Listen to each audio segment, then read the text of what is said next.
तो आज हम स्टार्ट कर रहे हैं इस प्लेलिस्ट का तीसरा वीडियो और ह्यूमन फिजियोलॉजी का भी तीसरा वीडियो, चैप्टर नंबर 18। और chapter number 18 is about body fluids and circulation. So दो चीज़ पढ़नी है हमको इसमें। पहला तो भाई ब्लड क्या है, अलग अलग टाइप के सर्कुलेटरी सिस्टम कौन से होते हैं, बॉडी में फ्लूइड किस किस तरीके से जनरेट होता है, क्या फ्लूइड में क्या क्या कॉम्पोजिशन होता है मेनली उसका। और दूसरा बात करेंगे कि नॉर्मल फिजियोलॉजी ऑफ हार्ट, कि हार्ट किस तरीके से पंप करता है पूरे ब्लड को और आपके टिश्यू तक। 10वीं क्लास से आप पढ़ते आ रहे हैं, वही उसी को थोड़ा सा एग्जैजरेट करके बताएगा इसमें सर्कुलेशन वाले चैप्टर में। बॉडी फ्लूइड्स स्टार्ट करेंगे और इसमें जो जो पॉइंट्स हमने इस शुरुआत करने से भाई कुछ बातें कि केवल और केवल हिंदी ट्रांसलेशन है ये। हाँ, जो जो आपके एनसीईआरटी में लिखा है बेसिक नॉलेज, ताकि जो इसके बाद जो ह्यूमन फिजियोलॉजी का जब हम इस सीरीज़ को कंप्लीट कर लेंगे उसके बाद जब हम इसकी नीट के लेवल की प्लेलिस्ट को जब चालू करेंगे तो वो आपको समझने में इजी रहेगा। ये इस चीज़ के लिए है, एनसीईआरटी लेवल आपको पता होना चाहिए पहले। तो 18.1 ब्लड से शुरुआत करेंगे, डिसऑर्डर्स तक जाएंगे हम उसमें। ओके, चलिए स्टार्ट करते हैं। So you have learned that all living cells have to be provided with nutrients. बिल्कुल सही बात है कि भाई जितनी भी आपकी सेल्स हैं उनको खाने की ज़रूरत है। हाँ, आपका हर एक बॉडी अपने आप में एक इंडिविजुअल है, although they have come up together, वो एक साथ आए हैं ताकि एक बड़ा इंसान बन सके, वो सभी चीज़ों को, कामों को मोर एफिशिएंटली, ज़्यादा अच्छे से कर पाए। बट इसका मतलब ये नहीं है कि भाई उस छोटी आपको खाना चाहिए, उस सेल्स को नहीं खाना चाहिए। आपको खाना चाहिए बिकॉज उस सेल को खाना चाहिए। ओके, तो भाई ठीक है, एक हर एक सेल को न्यूट्रिएंट्स चाहिए, oxygen and other essential substances, कि जो जो चीज़ें ज़रूरत की हैं वो उसको मिलनी चाहिए, वो चाहे कुछ भी हो। ऑल्सो द वेस्ट और the harmful substances which are being produce has to be eliminated out, कि जो भी आप उनसे बनेगा। अब मेनली क्या है, जैसे ग्लूकोज है, ग्लूकोज बॉडी बहुत ज़रूरी है। ग्लूकोज से आप क्या निकालेंगे, एटीपी, एनर्जी निकलवाएंगे, बट उसके दौरान आपको क्या मिलेगा, CO2 मिलेगा। अब CO2 को भी आपको बॉडी से बाहर निकालना पड़ेगा ना। आप जब इस खाने को बनाते हैं, हम प्रोटीन लेते हैं, प्रोटीन में क्या खास बात होती है कि प्रोटीन में नाइट्रोजन सोर्स होता है, और वो नाइट्रोजन सोर्स को आपको बॉडी से जब बाहर निकालना है तो आप उसको किसकी फॉर्म में बाहर निकालेंगे, यूरिया की फॉर्म में बाहर निकालेंगे, है ना। तो यूरिया का फॉर्मूला क्या होता है, C++ONH2NH2। तो ये यूरिया का फॉर्मूला है। अब यूरिया को किस तरीके से बाहर निकाले, अब इसमें है क्या क्या, इसमें नाइट्रोजन है, नाइट्रोजन का सोर्स हम ह्यूमंस के लिए क्या होता है, ह्यूमंस के लिए जो मेन नाइट्रोजन सोर्स है वो है अमाइनो एसिड। अमाइनो एसिड से आप क्या निकलवा लेंगे, NH3 अमोनिया वाला पोर्शन निकलवा लेंगे, और अलॉन्ग विद दैट थिंग जो CO2 है आपकी, कार्बन डाइऑक्साइड, जब आप रेस्पिरेशन कर रहे हैं उस दौरान CO2 निकल रही है, तो ये दोनों रिएक्ट करके आपको बना देंगे यूरिया, और यूरिया को आप अलग अलग तरीक़ों से बाहर निकाल सकते हैं। तो ये एक बहुत ही जनरल और वेग एग्जाम्पल है इस पर्टिकुलर चैप्टर के लिए, जो कि हमको आगे आने वाले चैप्टर में करना है कि आखिर अलग अलग तरीके से वेस्ट प्रोडक्ट किस तरीके से बाहर निकाले जा सकते हैं। तो यहाँ पर ये इंट्रोडक्शन चल रहा है इस चैप्टर का। आगे बोलता है कि द वेस्ट और हार्मफुल सब्सटेंसेज आर प्रोड्यूस्ड, जो कि बनेंगे, have to be removed continuously for healthy functioning of the tissue, कि भाई इन चीज़ों का निकाला जाना बहुत ज़रूरी है, क्योंकि ये अगर एक्यूमुलेट होने लगे तो ये टॉक्सिसिटी कॉज करेंगे और सेल्स मरते जाएंगे।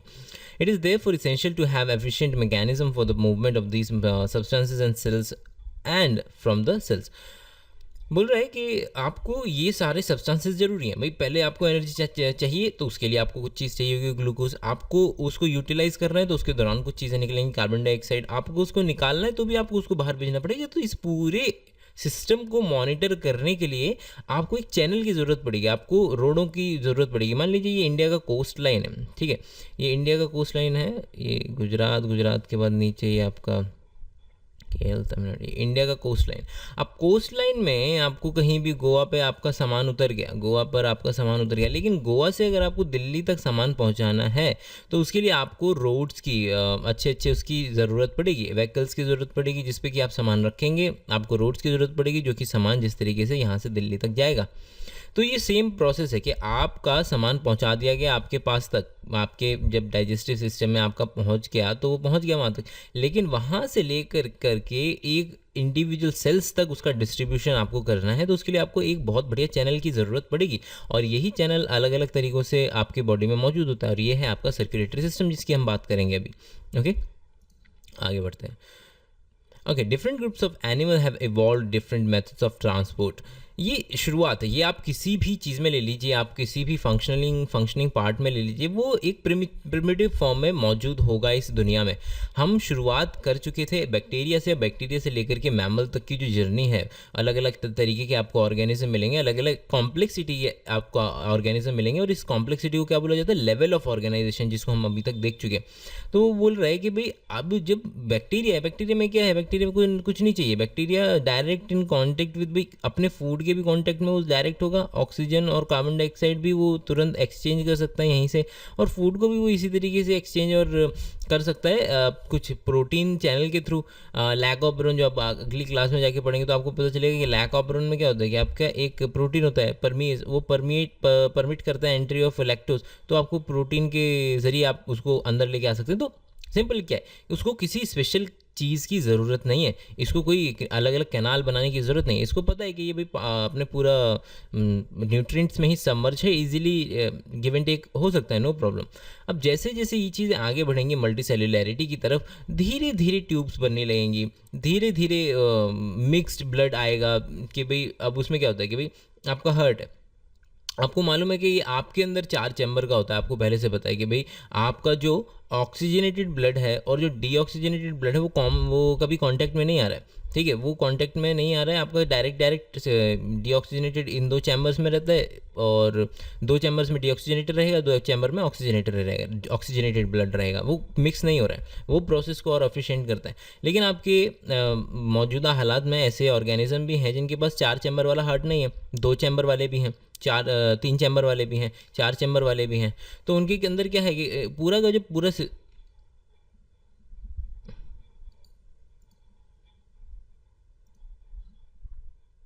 पूरा का पूरा जो सिस्टम होता है वो वो इतना एफिशिएंट नहीं होता है। तो किसी में कम कैनाल्स हैं, किसी में ज़्यादा कैनाल्स हैं, उसके उस पर वो अलग अलग ऑर्गेनिज्म अलग अलग लेवल ऑफ ऑर्गेनाइजेशन पे हैं, तो उनके अंदर कॉम्प्लेक्सिटी भी उसी लेवल की होगी। Simple organisms like sponges and cylindrids circulate water through their surrounding through the body cavity and facilitate the cells to exchange the substances.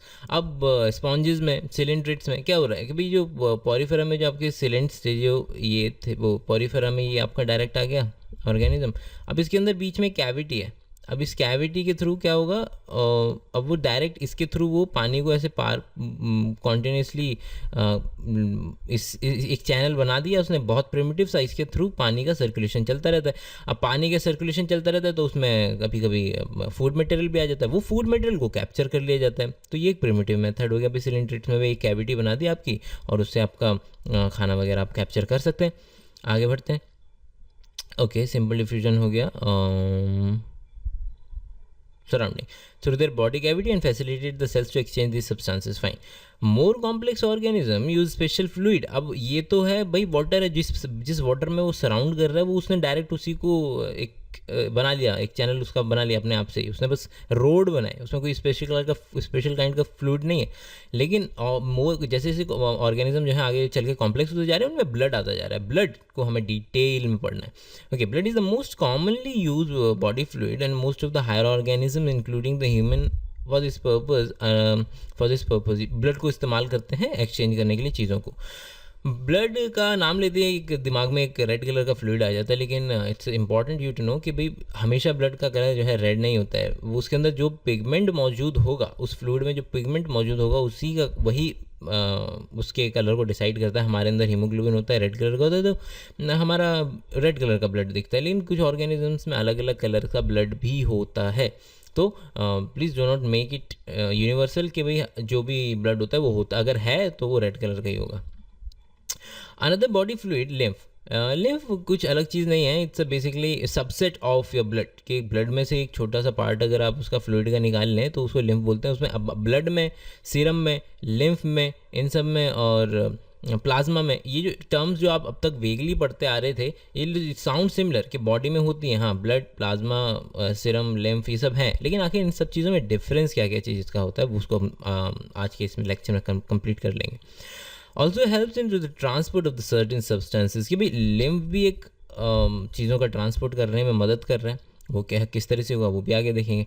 तो in this chapter you will learn about the composition and the properties of the blood and lymph के। इस chapter में आप blood और lymph के जो क्या मदद कर रहे हैं बॉडी में उस चीज़ को हम पढ़ेंगे। And the mechanism of the circulation of the blood is also explained here in. ठीक है, तो चलिए स्टार्ट करते हैं। ये हो गया आपका बेसिक इंट्रोडक्शन इस पर्टिकुलर चैप्टर का। आगे बढ़ते हैं, ब्लड से शुरुआत कर रहे हैं। ब्लड का कॉम्पोजिशन क्या होगा वहाँ से शुरुआत करेंगे अपन लोग, और किस तरीके से ब्लड को किन किन भागों में डिवाइड किया जा सकता है। ठीक है, अगर शुरुआत की जाए तो बोल रहा है कि blood is a special connective tissue that is consist of fluid matrix, plasma and the four formed elements.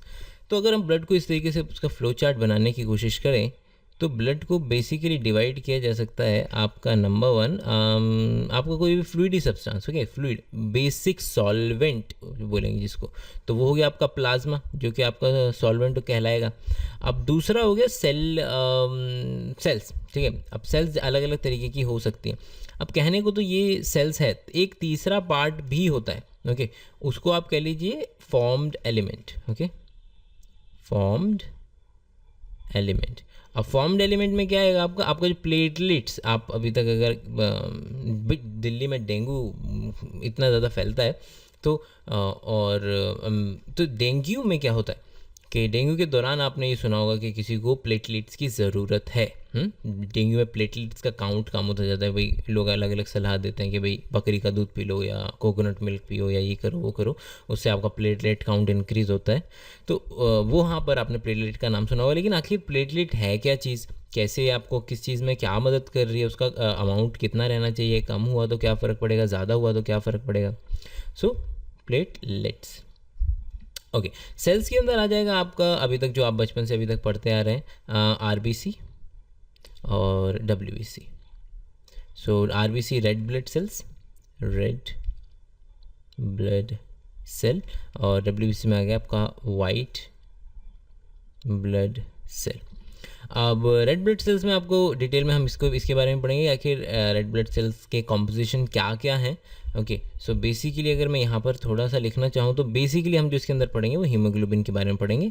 Haemoglobin को भी अगर हम तोड़ना चाहें तो वो हीम और जो कि एक रिंग का बना होता है, उसके अंदर सेंटर में आयरन भी होता है, जिसको हम पिछली क्लास में देख चुके हैं, क्योंकि आयरन से जो जाके आपका ऑक्सीजन बाइंड करता है, इसीलिए एक हीमोग्लोबिन मॉलिक्यूल 4 ऑक्सीजन मॉलिक्यूल्स को कैरी कर सकता है। हीम के साथ आपका दूसरा चीज़ क्या था, जो प्रोटीन वाला पार्ट होता है उसको बोलते हैं ग्लोबिन। सो नाम यहीं से बना हीमोग्लोबिन, हीमोग्लोबिन। ओके, डब्ल्यूबीसी में आपका बहुत यही है जो आपका इस चैप्टर में जो सबसे मेन पार्ट रहेगा वो डब्ल्यूबीसी का रहेगा। अब डब्ल्यूबीसी में क्या खास बात रहेगी, डब्ल्यूबीसी में खास बात ये है कि आप इसको डब्ल्यूबीसी को 2 पार्ट में मेनली डिवाइड कर सकते हैं। अब एक को बोलते हैं ग्रैन्युलोसाइट, और एक को बोलते हैं ए ग्रैन्युलोसाइट।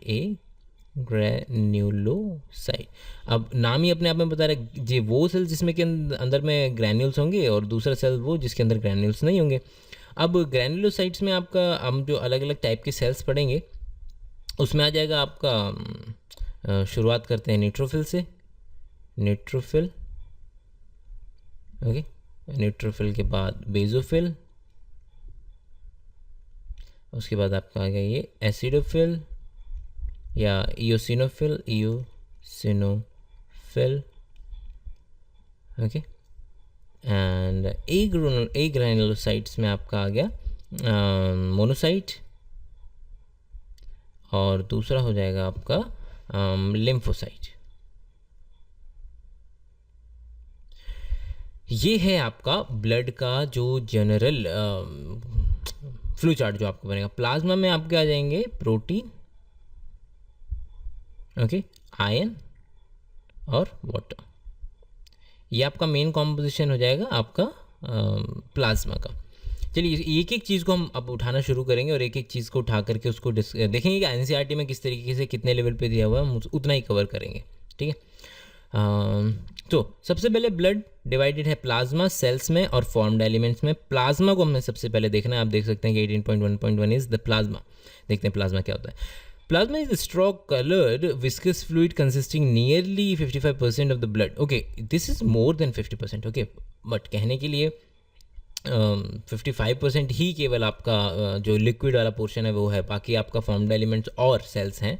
अब 55% जो आपका प्लाज्मा है, जो आपका पूरे ब्लड को कॉन्स्टिट्यूट कर रहा है, अब उसके अंदर क्या है, बोल रहा है कि 90 to 92% is plasma is water, कि 90 to 92%। अब 8% में आपको क्या आ जाएगा कि is consist of protein. Okay, अब प्रोटीन में भी किस किस कौन कौन से प्रोटीन्स की हम बात कर सकते हैं, इसके अंदर जो अलग अलग टाइप के प्रोटीन होते हैं वो होता है fibrinogen, globulin and albumins. Okay, these are the major proteins. अब इन चीज़ों को थोड़ा सा समझ लेते हैं, कि थोड़ा सा इसका डिटेल में देख लेते हैं कि आखिर क्या बोल रहे हैं। आपने अगर सुना हो फाइब्रिनोजन, ओजन हमने पढ़ा था डाइजेस्टिव वाले चैप्टर में, कि उसमें क्या हो रहा था कि जितने भी एंजाइम इमेच्योर फॉर्म में है, एक्टिवेटेड फॉर्म में नहीं है, उनको ओजन लगा देते थे हम, प्लाज्मिनोजन। ओके, और उसके बाद आपका पेप्सिनोजन। तो ये आपके एग्जाम्पल थे सारे के सारे ओजन वाले, जिसमें कि वो इमेच्योर या इनएक्टिव फॉर्म में प्रेजेंट है। अब इसी तरीके से फाइब्रिनोजन ओजन फॉर्म है फाइब्रिन का, फाइब्रिन प्लस, तो ये कन्वर्ट होकर फाइब्रिन में बदलेगा ना। अब फाइब्रिन, फाइबर कुछ साउंड लाइक कर रहा है, तो ये फाइबर ऐसे ऐसे बना लेता है, और यही वो प्रोटीन है। जब आपके कभी भी कहीं चोट लगती है तो वहाँ पर वो एक ऐसा नेटवर्क सा बना लेता है, और नेटवर्क बना करके उसको वहाँ से खून को बाहर स्प्ले आउट होने से रोकता है। ओके, ब्लड को बाहर नहीं आने देता है। तो ये हो गया आपका फाइब्रिनोजन। दूसरा है आपका ग्लोबुलिन। ओके, आपने नाम सुना होगा या नहीं सुना होगा एंटीबॉडीज़ का। हाँ, एंटीबॉडीज़ अपने आप में क्या होती हैं, एंटीबॉडीज़ प्रोटीन होती है ना, और आपके ब्लड में ही पाई जाती हैं, ताकि आपको जो बाहर से जो इन्फेक्शन हो रहा है उसमें आपको हेल्प कर सकें, उसको बीमारी ना हो, उस बैक्टीरिया से या कोई भी पैथोजन से आपको कोई बीमारी ना हो, उसके लिए कुछ प्रोटीन्स होते हैं, डिफेंसिव प्रोटीन्स होते हैं। उन डिफेंसिव प्रोटीन्स का क्या होते हैं, इम्यूनोग्लोबुलिन। सो एंटीबॉडी का दूसरा नाम क्या होता है, इम्यूनोग्लोबुलिन। सो इम्यूनोग्लोबुलिन आपका कौन सी कैटेगरी में आ जाएगा, ग्लोबुलिन की कैटेगरी में आ जाएगा। तो बेसिकली अब आपको ग्लोबुलिन को जो हम डिवाइड कर देते हैं वो अल्फा बीटा गामा, अलग अलग टाइप के ग्लोबुलिन्स में डिवाइड कर देते हैं, alpha globulin, beta globulin, gamma globulin. Okay, albumin अलग अलग आपके मिलते हैं आपकी बॉडी में। एल्ब्यूमिन जो प्रोटीन्स होते हैं वो अलग अलग इनके काम होते हैं। अभी चाहे तो कभी किसी किसी फॉर्म में आपका कैरियर प्रोटीन की तरह काम करता है, कि भाई मान लीजिए कोई चीज़ है जो कि ब्लड में सर्वाइव नहीं कर सकती, या ब्लड के अंदर मान लीजिए हाइड्रोफिलिक कोई चीज़, हाइड्रोफोबिक कोई चीज़ है, अब वो ब्लड में घुलेगी तो है नहीं, लेकिन उसको ट्रांसपोर्ट भी करना है एक जगह से दूसरी जगह। एग्जाम्पल क्या होंगे आपके, कुछ हार्मोन होते हैं, हार्मोन कैसे, steroid hormone kind of, oestrogen, और अगर हम प्रोजेस्टेरॉन की या फिर टेस्टोस्टेरॉन या वो की बात करें, तो ये सारे के सारे जो हार्मोन्स हैं वो कैसे हैं, लिपोफिलिक हैं, वो लिपिड से बने हुए हैं, वो कोलेस्ट्रॉल से बने हुए हैं। अब वो ब्लड में घुल तो सकते नहीं, अगर आपने ब्लड में उनको डायरेक्टली ऐसे इन्फ्यूज़ कर दिया तो जाके एक क्लम्प बना लेंगे, आपको हार्ट अटैक आ जाएगा किसी व्यक्ति को। अब उसके लिए क्या करते हैं एल्ब्यूमिन, और ये क्या करते हैं, कैरियर का काम करते हैं, उसको पकड़ते हैं एक एक को और घूमते रहते हैं, और उसको डिलीवर जहाँ भी करना होता है उसको डिलीवरी करवा देते हैं। इसके अलावा पीएच ब्लड का मेंटेन करना हो, उसके लिए आपका इन अलग अलग प्रोटीन्स का इस्तेमाल होता है। ओके, सो ये हो गया बेसिक इंट्रोडक्शन कि आपके किस किस तरीके से प्रोटीन अलग अलग प्लाज्मा के अंदर मिलते हैं। वो मेन एग्जांपल ये केवल मेन है, फाइब्रिनोजन, ग्लोबुलिन और एल्ब्यूमिन मेन है, इनके अलावा भी बहुत तरीके के प्रोटीन आपके ब्लड में पाए जाते हैं, बट ये मेन है। चलिए आगे बढ़ते हैं, ये हो गया आपका बेसिक इंट्रोडक्शन फॉर प्लाज्मा। आगे बोल रहे हैं कि fibrinogen are needed for clotting, right, हम पढ़ चुके हैं, अभी अभी देखा हमने कि फाइब्रिनोजन क्लॉटिंग के या कोएगुलेशन ऑफ ब्लड के लिए काम आता है। Globulin are primarily involve into the defence mechanism, वो आपको बीमारियों से बचाने के काम में आता है, और स्पेसिफिकली क्या नाम बताया मैंने, इम्यूनोग्लोबुलिन, राइट, तो डिफेंस मैकेनिज्म में काम आ गया। And the albumin helps into the osmotic balance, osmotic balance किससे मेंटेन होगा, भाई पीएच से तो मेंटेन होगा, वो पीएच मेंटेन करने के लिए काम में आ जाता है। अब plasma also contain other ions, हमने देखा था पिछले वाले में कि भाई ये पहला तो हो जाएगा हमारा, प्लाज्मा को डिवाइड कैसे करेंगे, प्रोटीन्स में, आयंस में और वाटर में। अब प्रोटीन्स तो हो गए हमारे, प्रोटीन्स के बाद आया हमारा आयंस। आयंस में आप क्या जाएंगे, सोडियम, कैल्शियम, मैग्नीशियम। भाई सिंपल सी बात क्या है कि आपकी बॉडी को अलग अलग आयंस की ज़रूरत है, कैल्शियम चाहिए हड्डी बनाने के लिए, अलग अलग चाहिए, सोडियम ट्रांसपोर्ट चाहिए ब्लड में ऑस्मोलैरिटी मेंटेन करने के लिए, या बॉडी में ऑस्मोलैरिटी मेंटेन करने के लिए, अलग अलग चीज़ें आपको चाहिए। लेकिन ट्रांसपोर्ट तो ब्लड के थ्रू ही होगा ना, तो ये सारी की सारी चीज़ें मिलेंगी भी कहाँ, ब्लड में, simple. So sodium, calcium, magnesium, bicarbonate, chloride, ये सारे के सारे कहाँ मिलेंगे, ब्लड में। अब बोल रहे हैं कि इसके अलावा glucose, amino acid, lipids etcetera ये भी मिलते हैं। भाई बिल्कुल नहीं मिलेंगे, सेम आइडिया ना कि भाई आपको ये सारी की सारी चीज़ें पहुंचानी है सेल तक। कहाँ कैसे पहुंचाएंगे? सड़कों के थ्रू। हमारी बॉडी की सड़क क्या है? ब्लड। तो ब्लड के थ्रू इसको अलग अलग जगह पे पहुंचाया जा सकता है। Glucose, amino acid, lipids are also present in the plasma and as they are always in transit in the human body, यही बोल रहा है वो। Okay, factors for the coagulation और the clotting factor of blood are also present in the plasma. तो ये factors, ये जो क्लॉटिंग वाला पोर्शन है, आपको कभी भी चोट लगती है तो कुछ मिनट के अंदर वहाँ पर एक थक्का जम जाता है, उसको बोलता है, हिंदी में बोलता है रुधिर का थक्का। रुधिर इज ब्लड। सो ब्लड का क्लॉट हो जाता है। सो ब्लड क्लॉट जो होता है वहाँ पे थोड़ी देर में जब बन जाता है, वो आखिर किस तरीके से बन जाता है, तो वो वहाँ पर काम आते हैं ये फैक्टर्स एक के बाद एक दूसरे को एक्टिवेट करते चले जाते हैं, और उसके बाद वो एक रुधिर का थक्का, जिसको ब्लड क्लॉट होता है, वो बन जाता है। Plasma without clotting factor is called as serum. So ये हम देखा पीछे हमने कि आखिर वो डिफरेंस क्या है, कि प्लाज्मा और सीरम में क्या डिफरेंस है। कि आप सीरम लेते हैं, हाँ, आप मान लीजिए एक चूहा है, जो एक्सपेरिमेंट होते हैं अमूमन लैब्स में, जो एक्सपेरिमेंट होते हैं, अब उनके अंदर प्लाज्मा नहीं डाला जा सकता। भाई प्लाज्मा डालेंगे तो प्लाज्मा तो पहले से ही क्लॉट हो जाएगा ना। अब इसके लिए क्या किया जा सकता है कि चूहे के अंदर आप क्या कर लें, कि चूहे के अंदर आप डाल लें सीरम को। ओके, सीरम को डालते हैं, आप सीरम इंजेक्ट करते हैं, प्लाज्मा इंजेक्ट नहीं करते हैं, क्योंकि सीरम प्लाज्मा खुद क्लॉट होकर बैठ जाएगा, उसको आप कैसे वो करेंगे। तो सीरम क्या होगा, आप उसमें से क्लॉटिंग फैक्टर निकाल लीजिए, सीरम को इंजेक्ट कर दीजिए।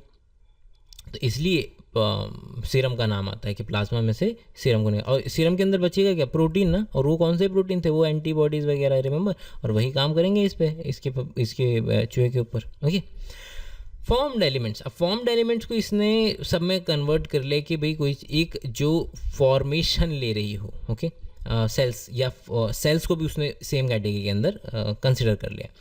सबसे पहला जो हमको फॉर्म्ड एलिमेंट या सेल स्टार्ट कर रही है, दैट इज एरिथ्रोसाइट। अब एरिथ्रोसाइट से स्टार्ट करेंगे हम। बोल रहे हैं कि एरिथ्रोसाइट, ल्यूकोसाइट, और एरिथ्रोसाइट क्या था? आरबीसी को क्या बोलते हैं? एरिथ्रोसाइट। ओके, जिसको नहीं पता है, RBC is called as erythrocyte. Okay, और ल्यूकोसाइट आपका डब्ल्यूबीसी हो गया। ओके, प्लेटलेट्स आपका थ्रोम्बोसाइट। तो ये तो हो गए उसके जो सो कॉल्ड बायोलॉजिकल नेम्स है, एरिथ्रोसाइट, ल्यूकोसाइट, थ्रोम्बोसाइट। ये आपके हो गए general name, RBC red blood cell, WBC white blood cells and platelets. So erythrocyte, RBC, WBC और platelets are collectively called as the formed element and they constitute somewhere around 45% of the blood. 45% जो आपका बचा था। लेकिन उसके अंदर एक और चीज़ है, प्लेटलेट्स, जिसको हम आई डोंट नो इसने इसको इसकी कैटेगरी में क्यों नहीं रखा है, क्योंकि वो उसका भी अपना रोल है, उसको देखेंगे आगे आएगा। एरिथ्रोसाइट के अंदर हम क्या बोल सकते हैं? एरिथ्रोसाइट और the red blood cells are the most abundant of all the cells in blood. सबसे ज़्यादा बॉडी में पाई जा रही है। अबंडेंस का मतलब होता है सबसे ज़्यादा क्वांटिटी में। A healthy individual adult has somewhere around 5 million to 5.5 million RBC per mm³ of the blood।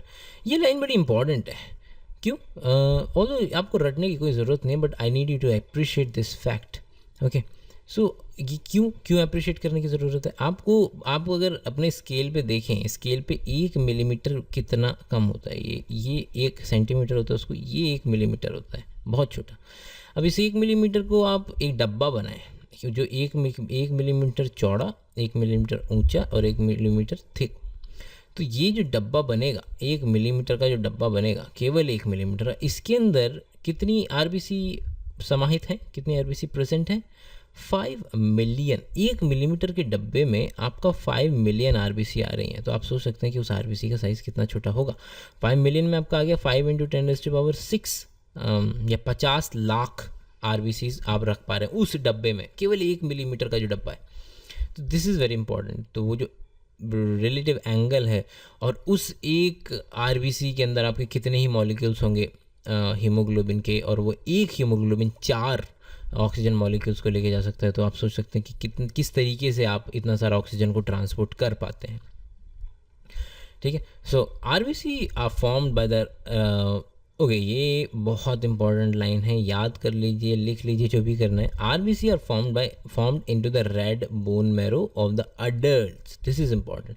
Adults की बात हो रही है, बच्चों की बात नहीं हो रही है, क्योंकि भाई जब बच्चा पेट में होता है तो उस वक्त में बोन्स तो इतना पूरे तरीके से बने नहीं होते, तो उस वक्त में लिवर, किडनी, आपके ये ऑर्गन आपको हेल्प करते हैं आरबीसी बनाने में।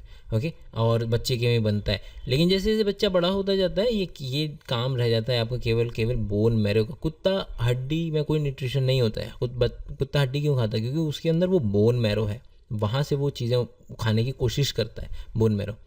सो RBC are formed into the red bone marrow. Okay, आपकी बॉडी में जो बोन मैरो जहाँ जहाँ प्रेजेंट होती हैं, आपकी जो लॉन्ग बोन्स होती हैं, अगर आपकी ये हड्डी है कोई, तो अगर इसको जो लोग नॉनवेज खाते हैं उनको पता होगा कि अब जब इसको काटते हैं या कटा हुआ मिलता है आपको, जब मैमल ये बकरा खाएंगे या कोई भी नॉनवेज आप खा रहे हैं जिसमें कि हड्डी है, मतलब प्रोमिनेंट हड्डी है, तो हड्डी इस तरीके से दिखता है। ये ऊपर से अगर देखेंगे तो इसे हॉलो होता है और इसके अंदर आपको वो स्ट्रक्चर मिलेगा। और ये क्या स्ट्रक्चर क्या होता है? Bone marrow. बोन मैरो, और बोन मैरो के अंदर आपको क्या मिलेगा? बोन बनती है, ये फैक्ट्री है आपका किसका? आरबीसी का। चलिए आगे बढ़ते हैं। RBC devoid of nucleus. RBC के अंदर न्यूक्लियस नहीं होता है। अब भाई क्यों नहीं होता है? ये इसलिए नहीं होता है क्योंकि भाई जो आरबीसी भाई बनती है तो किसी सेल से आ रही है ना। जो सेल आरबीसी को बनाती है उसका नाम होता है रेटिक्यूलोसाइट। अब रेटिकुलोसाइट और इससे जो ऊपर की जो सेल्स होते हैं एरिथ्रोब्लास्ट, ये आपको याद करने की जरूरत है, एनसीईआरटी के लेवल का नहीं है, but just to clear this particular फंडा या फैक्ट कि आखिर आरबीसी में न्यूक्लियस क्यों नहीं होता। मैं एरिथ्रोब्लास्ट में था, जब वो एरिथ्रोब्लास्ट थी तब उसमें न्यूक्लियस था। धीरे धीरे वो रेटिकुलोसाइट में आने में डिजॉल्व होने लगता है या ख़त्म होने लगता है, और आरबीसी तक आते आते उसके अंदर न्यूक्लियस बचता ही नहीं है। इसीलिए आप उसको दोनों साइड से कॉनकेव स्ट्रक्चर उसका बन जाता है। आखिर क्यों किया गया इसका ऐसा? ताकि आपका न्यूक्लियस जो जगह घेर रहा था, क्योंकि न्यूक्लियस प्रोमिनेंट ऑर्गेनल है, वो जगह अगर आप किसी तरीके से उसको हटा करके केवल और केवल उसके लिए यूज़ कर पाएँ, केवल और केवल वहाँ पर आप हीमोग्लोबिन डाल दीजिए।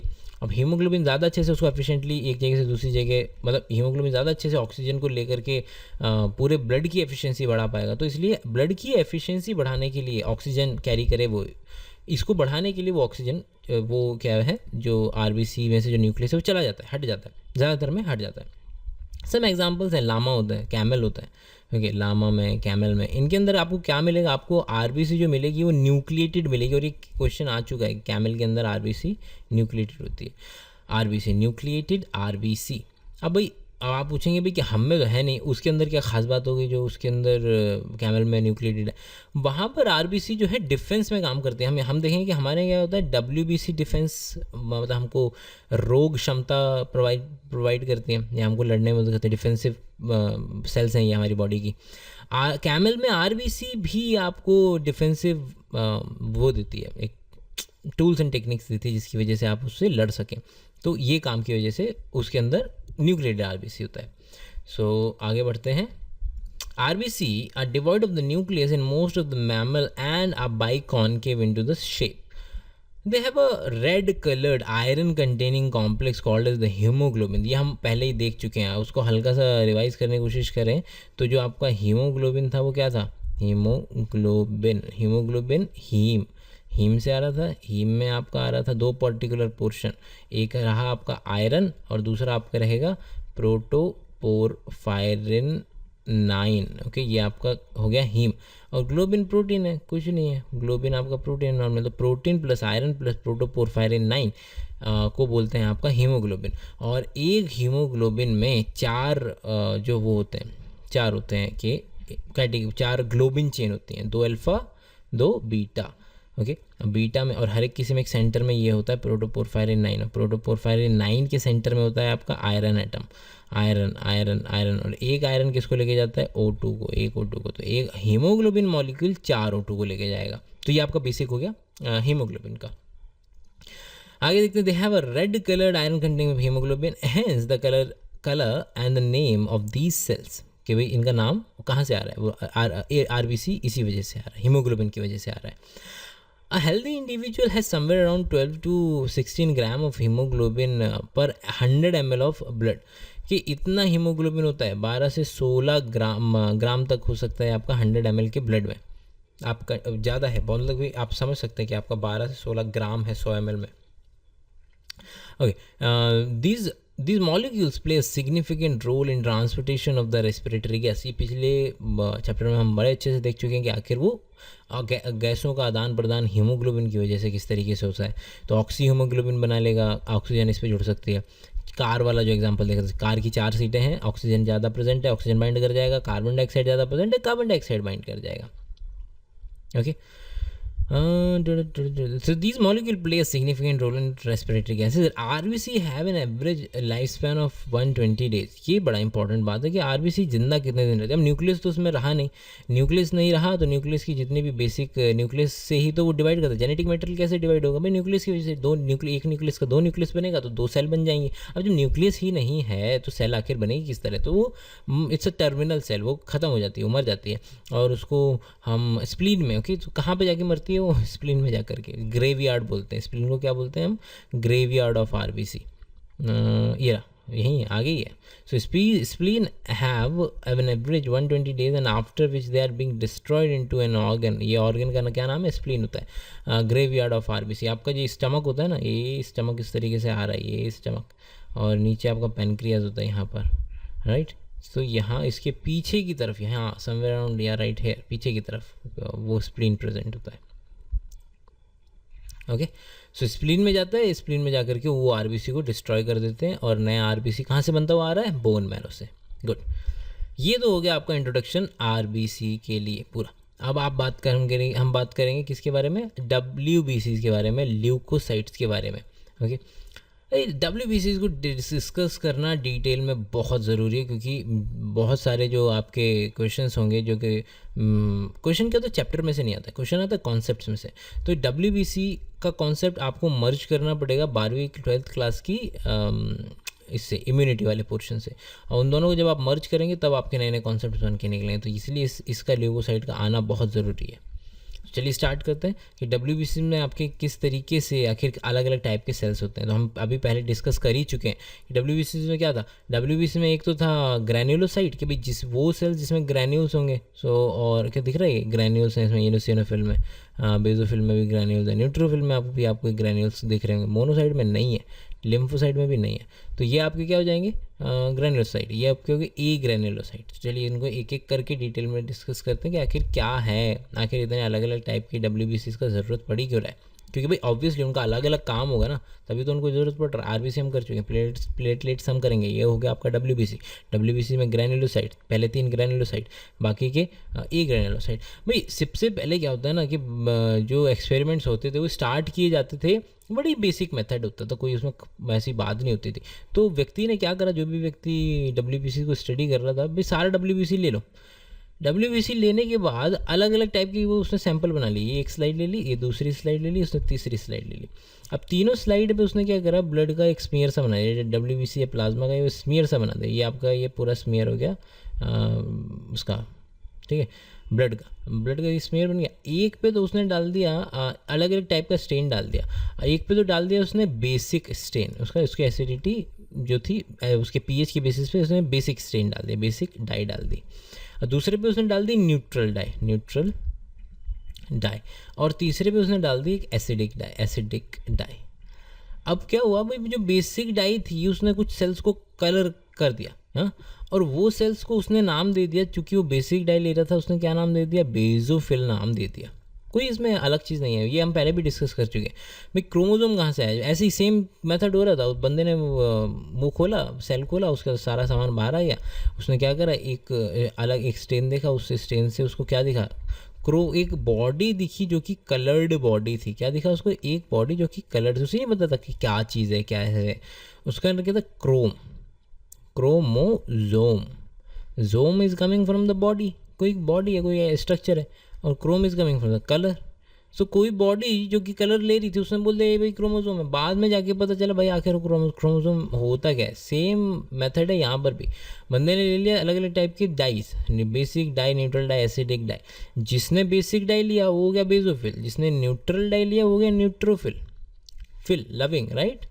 और जो एसिडोफिल, अब जो डाई उसने एसिडोफिल भी बोलते हैं इसको, एसिडोफिल बोल दिया, एसिडोफिल। बट जो डाई उसने लिया था उसका नाम था ईओसिन। ईओसिन हम बहुत ज़्यादा, हेमाटोजाइलिन एंड ईओसिन, जो जितनी भी आपने अपने लैब्स में परमानेंट स्लाइड्स देखी है उसके अंदर 2 डाई यूज़ होती हैं generally, haematoxylin and eosin, HND dye बोलते हैं उसको। तो ईओसिन आपका एसिडोफिल में आ गया तो वो क्या हो गया आपका acidic dye, eosinophil, eosinophil. Okay okay, please इसमें ई मत लगाइएगा, ये मेरी बड़ी बुरी आदत है इसमें ई लगा देने की, क्योंकि न्यूट्रोफाइल हो जाएगा ये, ठीक है, न्यूक्लियोफाइल वाला हो जाए। Okay, so this is basophil not file. Okay, basophil, neutrophil, eosinophil. ठीक है, अब इनका डिटेल डिस्कशन करते हैं कि आखिर भाई कौन सा क्या कर रहा है ना। अब सबसे पहले लेके आते हैं न्यूट्रोफिल, क्योंकि जो सबसे ज़्यादा अबंडेंस थी, अगर इसको 100% कंसिडर किया जाए तो समवेयर अराउंड 60%, समवेयर अराउंड 60% जो होता है आपका न्यूट्रोफिल होता है। न्यूट्रोफिल की खास बात ये होती है कि जो इसकी सेल होते हैं इसमें लोब्स प्रेजेंट होते हैं, तो 2 से 6 लोब तक इसमें प्रेजेंट हो सकते हैं, क्योंकि ये न्यूक्लियस है, लोब्ड न्यूक्लियस होता है इसमें। और न्यूक्लियस के अलावा ये ग्रैन्यूल्स होंगे। ग्रैन्यूल्स होते क्या हैं? अब ग्रैन्यूल्स इसमें प्रेजेंट होते हैं, अलग अलग फंक्शन होता है इन ग्रैन्यूल्स का। ये आपको सैक मान लीजिए कि अंदर अगर इसको मैं इसको बड़ा करके देखूँ तो एक लिपिड, एक वैक्यूल सा, बहुत छोटा सा वैक्यूल सा देखिए, उसमें कुछ सामान होगा और अलग अलग जगह पर अलग अलग तरीके से वो काम करता है। यहाँ पर बिल्कुल इसकी ज़रूरत नहीं है। बेजोफिल में थोड़ी बहुत देखेंगे हम कि भाई इसकी क्या ज़रूरत हो सकती है। तो न्यूट्रोफिल हो गया 60%। अब इसका काम देख लेते हैं भाई, ज़रूरत का भाई, इतनी ज़्यादा अबंडेंस या इतनी ज़्यादा मात्रा में अगर आप किसी सेल को बना रहे हैं कि 60% न्यूट्रोफिल ही है, तो उसका काम भी इंपॉर्टेंट ही होगा ना। आपको जब चोट लगती है, आपकी कोई मान लें हाथ है, हाथ पे आपको चोट लगी, तुरंत चोट लगने पर आपका क्या होता है, स्किन क्या है आपका डिफेंस मैकेनिज्म है, बाहर इतने ज़्यादा बैक्टीरिया हैं, बर्न के जो होते हैं, जब किसी व्यक्ति को, कोई व्यक्ति जल जाता है, 3rd डिग्री बर्न हो जाता है, तो बर्निंग से नहीं मर रहा है वो, पेन से नहीं मरता, वो मर रहा है इन्फेक्शन से। क्योंकि आप, अब क्या हो गया, बॉडी पे लेयर ख़त्म हो गई है, स्किन नहीं रही है। अब स्किन नहीं रही है तो जितने भी बैक्टीरिया वगैरह हैं उस पर अटैक करेंगे। अब अटैक करेंगे तो उसको इन्फेक्शन हो, इन्फेक्शन से व्यक्ति मरता है, उससे नहीं मरता है। तो क्या होता है, जैसे ही आपका कट लगेगा इन्फेक्शन लग जाएगा, इन्फेक्शन शुरू हो जाएगा, पता भी नहीं चलेगा इन्फेक्शन आ गया। अब इस इन्फेक्शन से लड़ने के लिए क्या है, अब इसको डिटेल में जाकर अगर हम देखना चाहें तो क्या दिखेगा हमको दिखेगा ऐसे क्रैक दिखेगा, उसमें बैक्टीरिया अंदर एंट्री लेते दिखेंगे। अब ये जो न्यूट्रोफिल है बड़ा प्रेजेंट होता है यहाँ पर, अब प्रेजेंट होता है और ब्लड में भी होता है, और ब्लड से भी भाग के इधर आ जाता है जहाँ भी कट लगता है, और जितने भी बैक्टीरिया होते हैं उनको खा जाता है, और उनको खाने को बोलते हैं फेगोसाइटोसिस, इस प्रोसेस को बोलते हैं, ठीक है, खा जाता है उसको। तो ये उसका काम हो गया। अब काम क्या है, डिफेंस, ओके। ये हो गया आपका न्यूट्रोफिल का काम। अब बेजोफिल की बात करते हैं। बेजोफिल आपकी बॉडी में ज़्यादातर कहाँ होता है, एलर्जिक रिएक्शन के लिए काम आ जाता है। अब इसका एक स्पेसिफिक एग्जांपल जो हम बाद में, जिसको हम डिटेल में देखें, उसको हल्का सा देख लेते हैं। आपको एज़मा पता है, एज़मा या अस्थमा हिंदी में बोलते हैं। एज़मा में क्या होता है कि एज़मा में जो पर्सन होते हैं उनको एलर्जी होती है, किसी भी चीज़ से हो सकती है, पॉलन ग्रेन से हो सकती है, धूल मिट्टी से हो सकती है, उनको एलर्जी। एलर्जी का क्या, एलर्जी में क्या होता है, एलर्जी में कोई ऐसा पैथोजेनिक चीज़ नहीं आ रही है, आपको कोई हार्म करने वाली चीज़ नहीं आ रही है, बट बॉडी समझती है कि यार शायद ये मेरे को मार दे। आपकी बॉडी जैसे हम भी कहें सेम उसी तरीके इन्हीं सेल्स की तरह एक्ट करते हैं। भाई आपको दिख रहा है कि एक तो है कि कोई बैक्टीरिया आएगा, एक्ट करेगा, इन्फेक्शन कॉज करेगा, ठीक है, बट कुछ होते नहीं है भाई नहीं मार सकते बॉडी को, लेकिन बॉडी उनको ज़बरदस्ती कंसिडर कर लेती है कि भाई नहीं ये तो मारेगा, तो बॉडी अगर उसके खिलाफ एक्शन करने की कोशिश करेगी। अब वो किस तरीके से होता है। अब बेजोफिल क्या होता है, बेजोफिल की खास बात ये है कि ये ब्लड में जब होती है तो बेजोफिल के नाम से जानी जाती है। और जैसे ही ये बेजोफिल, मान लीजिए लंग्स की, अस्थमा की बात करें तो लंग्स में, जैसे ही लंग्स के टिश्यू में जैसे ही पहुंचती है, इसका नाम हो जाता है मास्ट सेल, ओके। अब मास्ट सेल हो गया, basophil specific has become into the mast cell. Mast cell के अंदर फीचर सेम है, अंदर क्या है, ग्रैन्यूल्स भरे पड़े हैं, है ना, बेजोफिल, ओके। अब ये ग्रैन्यूल्स क्या होते हैं, ग्रैन्यूल्स में भरा होता है अलग अलग फैक्टर्स, लाइक क्या, हिस्टामिन, जो कि सबसे इम्पॉर्टेंट फैक्टर है। हिस्टामिन मतलब कि इसके अंदर हिस्टामिन बड़े अच्छे, सेरोटोनिन, हेपेरिन, अलग अलग तरीके के केमिकल्स इसके अंदर पड़े हैं। अब ये हिस्टामिन वगैरह क्या है कि ये बॉडी को ही हार्म करने लग जाते हैं। भाई वो चाहते तो हैं कि भाई एज़मा में हुआ क्या है, सिंपली एक ऐसी चीज़ आपकी बॉडी में एंटर हुई है जो आपकी बॉडी समझती है कि ये मुझे हार्म करेगी, चलो इसको मारते हैं, लेकिन वो तलवार चलाना शुरू कर देती है। तलवार क्या है? हिस्टामिन। हिस्टामिन तलवार चल रही है, तो भाई वो अगर बैक्टीरिया होता तो बैक्टीरिया को लगती, लेकिन बैक्टीरिया तो है ही नहीं ना, मतलब कि पैथोजन, वो लड़ाई करने वाला बैक्टीरिया तो है ही नहीं ना, तो वो तो उसको तो लगेगी नहीं, बॉडी को खुद को लग जाएगी। ओके, आसान भाषा में हम समझने की कोशिश कर रहे हैं, तो ताकि मैं बड़ी बड़ी टर्म्स वगैरह यूज़ ना करूँ। ये हिस्टामिन क्या कर रहा है? बॉडी को ही हार्म पहुंचा देता है, तो इसलिए वो एलर्जिक रिएक्शन हो जाता है, वो एज़मा को कहला जाता है, उसको बोलते हैं एज़मा हो गया। ठीक है, ये तो हो गया आपका बेजोफिल। एसिडोफिल का इतना काम नहीं होता, इसका अमाउंट ही बहुत कम होता है, 2 से 3% होता है, तो और लेकिन इसका काम दोबारा से इसी में होता है कि आपका सब चीज़, भाई WBC आपका रोग क्षमता जो होती है, जो डिफेंस मैकेनिज्म है बॉडी का, वो है, तो ये सारी चीज़ें किसी ना किसी तरीके से हेल्प ही कर रही होंगी। तो एओसिनोफिल भी आपका डिफेंस में हेल्प करती है, तो अलग अलग तरीके से तीनों। बेजोफिल क्या कर रही है कि भाई इसको करना था डिफेंस में हेल्प, बट समहाउ एलर्जी में ज़्यादा इसका रिस्पॉन्स आ जाता है। न्यूट्रोफिल भी आपको फेगोसाइटोसिस में खा जाता है, जो उसको कोई भी बैक्टीरिया हो, और एओसिनोफिल भी इसी तरीके से इन्फेक्शन को रेजिस्ट करने में काम करते हैं। तो देखो जी, हमने कर लिया आरबीसी को डिटेल में, आरबीसी के अंदर हमने कर लिया हीमोग्लोबिन को भी डिटेल में। अब इसके बाद प्लेटलेट्स नहीं किया है अभी हमने एओसिनोफिल कर लिया है, बेजोफिल भी हो गया है। बेजोफिल के अंदर मास्ट सेल होता है, और ये 12th में है ये वाला, इसका जो इम्यूनिटी वाला पोर्शन है डिटेल में। न्यूट्रोफिल को भी हमने देख लिया, मल्टीलोब न्यूक्लियस होता है, फेगोसाइटोसिस में काम करता है।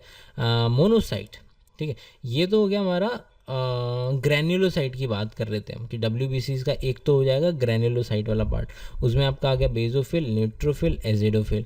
अब इनके अलावा उसका एक ग्रैन्युलोसाइट वाला भी तो पोर्शन था WBC का, और वो क्या क्या था? मोनोसाइट प्लस आपका लिम्फोसाइट।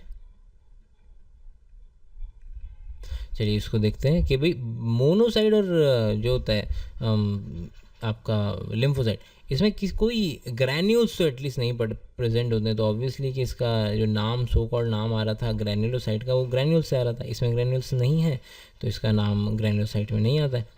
लेकिन आखिर करते क्या क्या है ये? हाँ, तो मोनोसाइट की जो खास बात होती है, वो समवट लाइक काम करता है इसकी तरह, न्यूट्रोफिल की तरह। अब न्यूट्रोफिल की तरह किस तरीके से काम करता है? इसको आप मान लीजिए मिला जुला मिक्सचर है आपका बेजोफिल और उसका। मोनोसाइट जो होता है मिला जुला मिक्सचर है आपका बेजोफिल और न्यूट्रोफिल का। मोनोसाइट जब तक ब्लड में है वो मोनोसाइट कहलाता है, लेकिन जैसे ही ये मोनोसाइट किसी टिश्यू में एंटर कर जाए, उसको स्पेशल नाम दे दिया जाता है, और वो हो जाता है, बन जाता है मैक्रोफाज। ये क्वेश्चन इतनी बार आया है आपका मेडिकल एग्जाम्स में कि बहुत ज़्यादा अलग अलग तरीक़ों से मैक्रोफेज और मोनोसाइट पे क्वेश्चन आता है कि what is the precursor cell of the macrophage, what is the macrophage for the liver, what is the Kupffer cell. अब ये जो मैक्रोफेज है, अब आपका लिवर में प्रेजेंट है तो आपका कफर सेल्स बोल जाता है, कफर सेल। आपका ब्रेन में प्रेजेंट है तो इसको ग्लायल सेल्स बोल देते हैं। ओके, तो हर टिश्यू में जा जाके इसका अपना अपना नाम अलग हो जाता है, लेकिन काम सेम रहेगा। मैक्रोफेज काम इसका वही है, न्यूट्रोफिल वाला। न्यूट्रोफिल क्या कर रहा था? फेगोसाइट खा के ख़त्म कर रहा था। मैक्रोफेज भी क्या करेगा? साइट है, खाएगा चीज़ों को, अंदर लेके जाएगा, डिस्ट्रॉय करेगा, ख़त्म कर देगा। तो काम भी इसका तो हो गया फेगोसाइटोसिस, ठीक है। ये तो हो गया मैक्रोफेज की बात कि मोनोसाइट मैक्रोफेज एक ही चीज़ होता है, बेजोफिल और मास्ट सेल एक ही चीज़ होता है। अब बात करते हैं लिम्फोसाइट के बारे में। अब लिम्फोसाइट बड़ा इंपॉर्टेंट एरिया है सर। अब ये जो है अपने आप में जितना हमने अभी तक पढ़ा है ना, उतना ही एरिया ये अपने आप में ऑक्यूपाई करके रखता है कि 20 लिम्फोसाइट्स को हम दो तरीक़ों से डिवाइड करते हैं। पहले तो एक तो हो गया हमारा टी लिम्फोसाइट, और एक हो जाएगा हमारा बी लिम्फोसाइट। अब बी और टी क्या डिफाइन कर रहे हैं? अब बी डिफाइन करते हुए बनते तो दोनों बोन मैरो में है ना, B for bone marrow. Okay, अब बोन मैरो में ही बनते हैं, ऑल्दो नाम बी आता है ब्रूजा ऑफ फेब्रिशियस से, बट जो आपको अभी इतना दिमाग मारने की उस पर इतना ज़रूरत नहीं है चलो इसको ख़त्म करने से पहले, इसको WBC के जो टी लिम्फोसाइट और बी लिम्फोसाइट पे आने से पहले इस वाले पोर्शन को पढ़ के ख़त्म कर देते हैं कि ल्यूकोसाइट में आखिर है क्या क्या। कि leucocyte are also known as the white blood cell and they are colourless due to the lack of the haemoglobin. Haemoglobin नहीं है तो कलरलेस है और वाइट ब्लड सेल्स इसको नाम दिया जाता है। And they are nucleated and are relatively less in number, somewhere around 6000 each 1000 per mm3। ये कंपैरिजन है आरबीसी से कि आपका ब्लड वाइट क्यों नहीं दिखता है, रेड क्यों दिखता है, क्योंकि 1 mm3 में 5.5 मिलियन सेल्स थे आरबीसीज के और 1 mm3 में आपके समवेयर अराउंड 6000 से केवल 8000 सेल्स होते हैं डब्ल्यूबीसीज की। Leukocyte are generally short lived, भाई 10-12 दिन जीते हैं। We have 2 main categories for डब्ल्यूबीसीज, okay, and these are granulocyte and agranulocyte, जिसमें ग्रैन्यूल्स हैं जिसमें ग्रैन्यूल्स नहीं है। Neutrophil, eosinophil and basophil depending upon the stain. भाई एक साइंटिस्ट था, देखा उसने अलग अलग टाइप का स्टेन यूज़ किया, नाम दे दिया। न्यूट्रोफिल न्यूट्रल डाई ले रहा था, eosinophil, eosin is the acidic dye तो एसिडोफिल, और बेजोफिल बेसिक डाई ले रहा था। Are some type of the granulocyte while lymphocyte and monocyte, और लिम्फोसाइट और मोनोसाइट में कोई ग्रैन्युल नहीं है तो उसी तरीके से उसने कोई कलर भी नहीं लिया तो उसको पता ही नहीं चला, तो इसलिए 3 थे। तो लिम्फोसाइट एंड मोनोसाइट और ए ग्रैन्युलोसाइट, उसमें ग्रैन्युल्स नहीं होता है। अब neutrophil are most abundant cell, neutrophil के बारे में हम देख चुके हैं 60 से 65% होता है of the total WBC. And basophil are somewhere around 0.5 to 1%, बहुत कम होता है। Okay, among them neutrophil and the monocyte, okay, neutrophil and monocyte are phagocytic cell. हमने क्या डिफरेंस किया है भाई, न्यूट्रोफिल तो हम देख लिया, फेगोसाइटिक होता है कि सेलों को अलग जो पैथोजेनिक बैक्टीरिया वगैरह होता है उनको खा के ख़त्म कर देता है। एंड मोनोसाइट के बारे में भी ये यही बोल रहा है कि मोनोसाइट क्या बन जाता है, मैक्रोफेज। मैक्रोफेज क्या करता है, फेगोसाइटोसिस।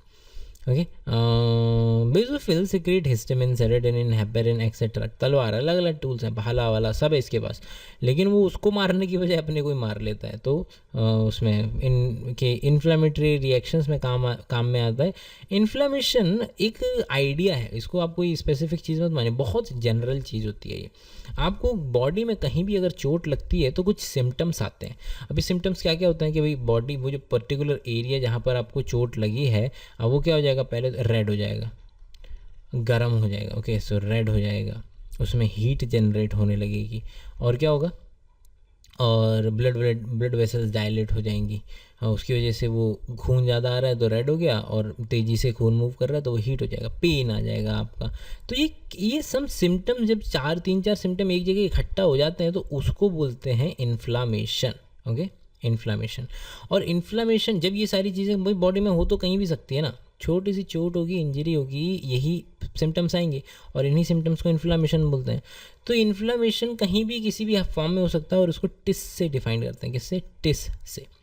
अब एग्जाम्पल क्या क्या भाई, आर्थराइटिस है ना, सुना है ना, आर्थराइटिस जॉइंट्स में आपके जो जोड़े होते हैं, दो हड्डियां जहाँ जुड़ती हैं, वहाँ पर अगर इन्फ्लामेशन हो जाए, वहाँ पर अगर ये सिम्टम्स आ जाए तो वो आर्थराइटिस हो गया। मेनिंजाइटिस, आपका जो मेनिंजेस होती है, मेनिंजेस मतलब ब्रेन को जो प्रोटेक्ट करने वाली कवरिंग्स होती हैं, उनमें अगर इन्फ्लामेशन या ये सिम्टम्स आ जाए तो हो गया मेनिंजाइटिस, है ना। और भी इस तरीके से आप इतने सारे टिस वाले, अपेंडिसाइटिस, राइट, अपेंडिक्स का ऑपरेशन अगर आया किसी व्यक्ति ने या अपेंडिक्स निकलवाते हैं, बोलते हैं ना ऐसा, तो अपेंडिसाइटिस। सो टिस बड़ा ही जनरल है, टिस का मतलब होता है इन्फ्लामेशन, और इससे पहले जो भी चीज़ होगी वो उसका ओके। हेपेटाइटिस, ये तो नाम आपने हमेशा सुना होगा ना, हेपेटाइटिस। अब हेपेटाइटिस में टिस आ रहा है, टिस मतलब इन्फ्लामेशन हो रहा है। हेपेटोसाइट का, हेपा हमेशा नाम आता है लिवर का, तो लिवर का जब इन्फ्लामेशन हो जाए तो वो क्या हो जाएगा, हेपेटाइटिस। नहीं तो कितना आसान है ये, इतनी सारे डिजीज़ को याद करने का कोई ज़रूरत नहीं, आप केवल नाम को डाइसेक्ट करें, पता चल जाएगा आपको है क्या चीज़। चलिए आगे बढ़ते हैं। Eosinophil also resist infection and are also with allergic reactions. Lymphocyte जो होता है वो 20 से 25% are of the 2 major type, B होता है, टी होता है। अब यहाँ पर हम दोबारा से देख रहे हैं, चलिए इसने आपको दिया नहीं है बिल्कुल भी कि बी और टी को आगे कैसे डिवाइड कर सकते हैं, तो हम वो भी नहीं देखेंगे। सो बी लिम्फोसाइट और टी लिम्फोसाइट। अब नाम देख लेते हैं कि आखिर बी और टी का मतलब क्या होता है। असल में वो बर्ड में एक ऑर्गन होता है ब्रूसा फेब्रिशियस, उसके अंदर ये बी लिम्फोसाइट मिला था, तो वहाँ से उसका नाम बी लिम्फोसाइट पड़ा था। बट जनरली लोग याद करने के लिए ये कर लेते हैं कि भाई बनती तो ये दोनों के दोनों लिम्फोसाइट बनेंगे तो भाई वो बोन मैरो में ही है ना, तो बी बोन मैरो में बन रहे हैं। अब जो मेच्योर होना है इनको, भाई बन तो गए, अब मेच्योर कैसे हो गया? मेच्योर जो बोन मैरो ही में ही मेच्योर हो जाएंगे जो सेल, उनका नाम दे दिया बी लिम्फोसाइट। और जो घर छोड़ करके, बोन मैरो छोड़ करके आपका ये जो होता है स्टर्नम होता है ना, स्टर्नम के पास में ये स्टर्नम, ये आपका रिप्स, यहाँ पर समवेयर अराउंड आपका एक ग्लैंड होता है, उसको बोलते हैं थाइमस ग्लैंड। तो ये जो कुछ निकल करके ये थाइमस में चले जाते हैं, वहाँ जाके मैच्योर होते हैं। तो थाइमस का टी, वहाँ से वो टी लिम्फोसाइट कहलाते हैं। Okay, 18.1.3 is all about blood group. Blood group में अपने लोगों को क्या देखना है? अब सोचिए आपको किसी कुछ लोगों को आपकी क्लास में ही है, जैसे आपकी क्लास में कितने 30 बच्चे हैं ऑन एन एवरेज मान लीजिए, तो 30 बच्चों को आपको ग्रुप्स में बांटना है। अब ये ग्रुप्स किस तरीके से बांटे जा सकते हैं? Depends upon one particular character. आप कोई टीचर एक कैरेक्टर लेगा, वो कैरेक्टर के हिसाब से जितने भी क्लास में बच्चे हैं उनको ग्रुप्स में डिवाइड किया जा सकता है। ओके, अब ये कैरेक्टर कुछ भी हो सकता है। अब कैरेक्टर ले लीजिए कि सेक्स ले लिया, जेंडर, तो लड़के एक ग्रुप में आ जाएंगे, लड़कियां एक ग्रुप में आ जाएंगे। ओके, अब इसके बाद अगर उसने आँखों का कलर ले लिया, तो बेसिकली आपकी क्लास में 2-3 ग्रुप बन सकते हैं, कि जैसे कि किसी का ब्राउन आइज होंगे, वो एक ग्रुप में आ जाएंगे। अब इस ग्रुप में लड़के लड़के साथ होंगे। कैरेक्टर अपने ट्रेट चेंज कर देना, अपने अपने जो जिस बेसिस पे आप चीज़ों को क्लासीफाई करना चाहते थे वो चेंज कर दिया, तो इसकी वजह से वो ग्रुप भी उसी तरीके से चेंज होता चला जाएगा। हाँ, हाइट के बेसिस पे आप क्लासीफाई कर सकते हैं। आप बोल सकते हैं कि भाई जैसे कि 5 फुट से लेकर के 5 फुट 5 इंच तक, 5 फुट 6 इंच तक वाले एक ग्रुप में, 5 फुट 6 इंच से 6 फुट तक एक ग्रुप में, और 6 फुट से 6.5 फुट तक एक ग्रुप में। तो इस तरीके से आप हाइट के बेसिस पे, तो एक कैरेक्टर आप पकड़ेंगे और उस कैरेक्टर के बेसिस पे आप ग्रुप बना देंगे। ए ब्लड का grouping is the same thing, it is nothing different. किस तरीके से? कि भाई मान लीजिए आपको ये आरबीसी है। अब आरबीसी के ऊपर ना अलग अलग तरीके के मॉलिक्यूल्स प्रेजेंट होते हैं, अलग अलग तरीके के ग्लाइको मॉलिक्यूल्स होते हैं। अब ये ग्लाइको मॉलिक्यूल्स ना कितने तरीके के? लगभग 30, वैसे तो बहुत होते हैं, लेकिन 30 को लिया है साइंटिस्ट्स ने कि ब्लड ग्रुपिंग के लिए जो कि यूज़ किए जा सकते हैं, कि 30 टाइप। सो आपके जो, ये मत सोचिए कि आपका केवल और केवल एबीओ ब्लड ग्रुप होता है, नहीं, एबी और आरएच फैक्टर 30 तरीके के ब्लड ग्रुप हो सकते हैं। उसमें जो टॉप 2 है वो है आपका एबीओ ब्लड ग्रुपिंग सिस्टम, जिसमें कि आपने एक ये मान लीजिए पैच पकड़ लिया। यहाँ पर इस पर्टिकुलर पैच में या तो प्रोटीन ए एक्सप्रेस करेगा, ठीक है, ग्लाइकोप्रोटीन, या फिर एक ग्लाइकोप्रोटीन बी एक्सप्रेस करेगा, या दोनों एक साथ आप एक्सप्रेस कर सकते हैं, या कुछ भी एक्सप्रेस ना करे इस जगह पर। इस तरीके से ये पर्टिकुलर पैच पकड़ा, तो यहाँ पर ये क्या हो गया आपका? ये बन गया आपका ABO ब्लड ग्रुपिंग सिस्टम। इसी तरीके से ये अलग अलग जगह पर 30 तरीके से आप वो कर सकते हैं। मान लीजिए ये है, अब यहाँ पर एक प्रोटीन है, वो ग्लाइकोप्रोटीन, वो RH के नाम से जाना जाता है। अगर है तो वो RH पॉजिटिव है, अगर नहीं है तो वो RH नेगेटिव है।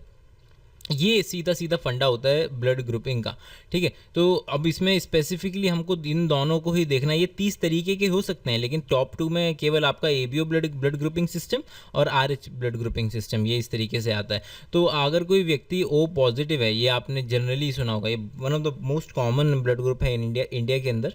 तो O पॉजिटिव है अगर कि अच्छा, इंटरेस्टिंग पॉइंट, जितने भी व्यक्ति आप लोगों में से सुन रहे होंगे ये वीडियो को, उसमें से 60% प्रोबेबिलिटी है कि 60% पीपल जो है वो O पॉजिटिव होंगे। तो अगर it's just like a sample size in India, right, so it's highly unlikely that you are O positive. अब आगे बढ़ते हैं कि ABO ब्लड ग्रुपिंग इसके अंदर देखते हैं। ABO blood grouping system is based upon the presence और absence of two surface antigens and chemicals that can induce immune response. ये लाइन अभी बड़ी कॉम्प्लिकेटेड लग रही होगी, लेकिन इसको डिवाइड करने की कोशिश करते हैं, आखिर इसको आसान भाषा में कैसे समझा जाए। अब एक बात तो हमने देख ली कि भाई आप कोई भी ग्लाइकोप्रोटीन पकड़ेंगे अपने RBC के ऊपर, और उसकी प्रेजेंस और एब्सेंस डिफाइन करेगी कि वो ब्लड ग्रुप कौन सा है। सिंपल, अब तक क्लियर। अब दूसरी चीज़ ये है कि ये इसको नाम दिया क्या गया है, कि इसको नाम दिया गया है एंटीजन। ओके, एंटीजन इसको नाम दे दिया गया है। अब एंटीजन नाम क्यों दिया गया है? क्योंकि मान लीजिए आपने RBC लिया, एक व्यक्ति को चोट लगी सड़क पर और आपको पता नहीं है कि वो किस ब्लड ग्रुप का है। ओके, अब आप हॉस्पिटल ले जाते हैं उसको, और मान लीजिए कि डॉक्टर को भी नहीं पता चलता कि, और ये उस टाइम की बात हो रही है जब बस ब्लड को केवल एक व्यक्ति से दूसरे व्यक्ति में डाल दिया जाता था, इस भगवान भरोसे कि शायद वो व्यक्ति बच जाए, कि कोइंसिडेंटली जिसका ब्लड दिया गया है और जिसने ब्लड लिया है उन दोनों का मैच कर जाए। तो अब ये ए बी या जो भी ग्लाइकोप्रोटीन है जैसे ही दूसरे व्यक्ति के बॉडी में जाएगा उसमें एक इम्यून रिस्पांस जनरेट करेगा ना भाई, इसके लिए तो वो फॉरेन बॉडी है। ये आरबीसी दूसरे की अगर बॉडी से आ रही है तो फॉरेन बॉडी है। अगर ये प्रोटीन सेम नहीं है तो उसके बॉडी में इम्यून रिस्पांस जनरेट होगा। एक स्पेसिफिक एग्जांपल से देख लेते हैं। मान लीजिए जो व्यक्ति को चोट लगी है उस व्यक्ति का ब्लड ग्रुप था ए, और आपने अलग अलग कंडीशंस मान लीजिए, ठीक है। तो एक कंडीशन में क्या किया है, एक व्यक्ति था उसका ब्लड ग्रुप लिया ये ए ही था, और दूसरे कंडीशन में ये व्यक्ति का ब्लड ग्रुप लिया ये था बी। अब क्या किया गया, ए को एक में जब डाल दिया, और लोगों को नहीं पता है कि ए में ए का ही डाला गया है तो वो बच जाएगा, उसको कोई प्रॉब्लम नहीं होगी। लेकिन ए वाले में बी को दे दिया गया तो क्या होगा, अब B जो था आरबीसी के ऊपर ये B प्रेजेंट है, इसके आरबीसी के ऊपर A प्रेजेंट है, ठीक है। तो अलग अलग हो गए, तो इसका B जब इसके अंदर जाएगा तो इम्यून रिस्पांस जनरेट करेगा और लड़ाइयाँ होंगी, सेल एक दूसरे को काटेंगी पीटेंगी, और इसकी वजह से व्यक्ति की डेथ होने की संभावना बहुत बढ़ जाती है। सिंपल। तो इसलिए उसको एंटीजन कहा गया है क्योंकि इसमें इम्यून रिस्पांस आएगा, ये बाहर की बॉडी है, इससे एंटीबॉडीज जनरेट होंगी। इस व्यक्ति का बॉडी, ये जो ए वाला व्यक्ति है, ये बॉडी एंटीबॉडीज बनाएगा किसके अगेंस्ट, बी के अगेंस्ट, इसको मारने के लिए ना। ये क्या चीज़ है इसको डिटेल में भी अभी हम देखेंगे। चलिए इसको पढ़ने की कोशिश करते हैं कि यहाँ पर क्या लिखता है वो, कि बोल रहा है कि ABO grouping is based upon the presence और एब्सेंस, ठीक है, ये प्रेजेंस और एब्सेंस ऑफ दोज ग्लाइकोप्रोटीन जिनको कि एंटीजन भी कहा जाता है, ऑफ टू सरफेस एंटीजन्स, ठीक है। अब बात क्या हो रही है, ए बी ओ, भले से यहाँ पर तीन चीज़ें हैं मगर एक है ए एक एंटीजन, बी है दूसरा एंटीजन, ओ का मतलब है वहाँ कुछ नहीं है, ठीक है। ओ कुछ की एब्सेंस को बोला जाता है, किसी भी चीज़ की एब्सेंस को, यहाँ पर ओ को, तो इसलिए बोल रहा है कि टू सरफेस एंटीजन्स, और ब्रैकेट में बोल रहा है कि ये वो केमिकल है that can induce the immune response. बड़े अच्छे से आपको भी पता है कि अभी किस तरीके से इम्यून रिस्पांस जनरेट कर सकता है अलग अलग में on the RBC namely A and B, और उनको क्या नाम दिया गया है, ए एंड बी। सिमिलरली अब इसी तरीके से the plasma of the different individual contain two natural antibodies proteins produce by the into the response of the antigen. अब ये फंडा बड़ा इंपॉर्टेंट है। अब ये बोल रहा है कि अगर किसी व्यक्ति का ब्लड ग्रुप ए है तो भाई उसके आरबीसी के ऊपर क्या प्रेजेंट होगा, प्रोटीन या एक ग्लाइकोप्रोटीन ए ही प्रेजेंट होगा, ठीक है, यहाँ तक कोई परेशानी नहीं है। लेकिन उसके प्लाज्मा में, ये तो आरबीसी के ऊपर हो गया, लेकिन उसके प्लाज्मा में एक एंटीबॉडी भी प्रेजेंट होगा, यही तो इम्यून रिएक्शन कराएगा। ये बोल रहा है कि ये वो पहरेदार है, ये इस व्यक्ति का वो पहरेदार है जो कि अगर ए के अलावा कोई भी ब्लड ग्रुप आया तो उसे मारने की पूरी कोशिश करेगा। तो अब इसलिए क्या होगा, यहाँ पर क्या प्रेजेंट है, antibodies against B, antibodies anti B, anti मतलब अगेंस्ट, किसके खिलाफ, बी के खिलाफ। अब बी के खिलाफ एंटीबॉडीज़ अगर आप बनाएंगे तो बी के खिलाफ जो एंटीबॉडी होगी, लेट से ये बी के खिलाफ एंटीबॉडी है तो किससे बाइंड करेगी, बी से ही तो बाइंड करेगी, है ना। अब ये बी की एंटीबॉडी बी से बाइंड करेगी कब, जब ये ए वाला जो इंडिविजुअल, बी वाला जो इंडिविजुअल था, मान लीजिए हम ए वाले इंडिविजुअल से शुरुआत करें, तो ए वाले इंडिविजुअल में आपने बी का ब्लड डाल दिया, ठीक है। अब क्या होगा, इस ए वाले इंडिविजुअल में आरबीसी के ऊपर था ए, और ये एंटीजन, इसका ब्लड ग्रुप है ए, एंटीजन के ऊपर है ए, इसके प्लाज्मा में एंटीबॉडीज़ घूम रही हैं, और ये एंटीबॉडीज़ किसके अगेंस्ट हैं, बी के अगेंस्ट। तो बोल रहा है कि ए का, ए वाला ब्लड दोगे तो मैं ले लूँगा, कोई प्रॉब्लम नहीं है मुझे, लेकिन अगर किसी ने मुझे बी का ब्लड देने की कोशिश करी तो वहाँ पर मैं लड़ाई कर लूँगा, सिंपल, ठीक है। आगे तो अब इस बंदे को ब्लड दे कौन सकता है, अब इस बंदे को देने वाला केवल होगा ए, ठीक है, क्योंकि बोल रहा है भाई ए के खिलाफ तो कोई एंटीबॉडी नहीं है ना, बी के खिलाफ एंटीबॉडी है, ए के खिलाफ तो एंटीबॉडी नहीं है, तो भाई ए वाला तो दे ही देगा। और दूसरा व्यक्ति है ओ, अब बोल रहा है कि भाई मैं बी से लड़ूंगा, लेकिन बी के अलावा कुछ अगर कुछ है ही नहीं आरबीसी के ऊपर लड़ने और देखने के लिए कुछ है ही नहीं, और जो कि कंडीशन है ओ वाली, तो वो किससे लड़ेगा, तो ओ वाला भी इसको दे दिया जाता है। तो इसीलिए कहा जाता है कि ओ पे तो कुछ है ही नहीं। अब ओ पे कुछ नहीं है तो किसी को भी दे दो ना भाई, अब इसीलिए इसको क्या बोला जाता है, ओ को यूनिवर्सल डोनर, ओके। चलिए आगे बढ़ते हैं। अब ऐसे ही बी वाला, कि बी वाले में ये इंडिविजुअल है बी का, अब इसका ब्लड ग्रुप बी है, आरबीसी के ऊपर जो प्रोटीन या ग्लाइकोप्रोटीन प्रेजेंट है वो भी बी है। इसका जो ब्लड होगा उसके प्लाज्मा में क्या घूम रहा है, उसके प्लाज्मा में एंटीबॉडी अगेंस्ट ए घूम रहा है। अगर इसको किसी ने ए वाला ब्लड ग्रुप देने की कोशिश करी तो ये उससे लड़ जाएगा।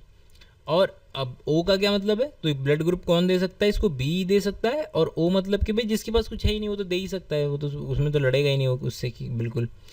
अब बात करते हैं ए बी वाले के बारे में। अब ए बी वाला क्या कह रहा है, ए बी वाले में जो आरबीसी है, आरबीसी में ऊपर ये दोनों ही प्रेजेंट हैं, ए भी बैठा हुआ है और बी भी बैठा हुआ है, ठीक है। तो ये इस तरीके से आरबीसी के ऊपर ये ए भी है और यहाँ पर ही बी भी है। सो ए भी है बी भी है। अब इसमें ए भी है बी भी है, तो अब इसके क्या होगा, प्लाज्मा में कोई एंटीबॉडी होगी, नहीं होगी भाई। क्यों भाई, इसका जो अपना प्रोटीन है वो ए बी है, इसका खुद का प्रोटीन बी बी है। भाई व्यक्ति क्या करता है अपने, तो अब जो उसके पास प्रोटीन होगा उसके खिलाफ थोड़ी एंटीबॉडी बनाएगा।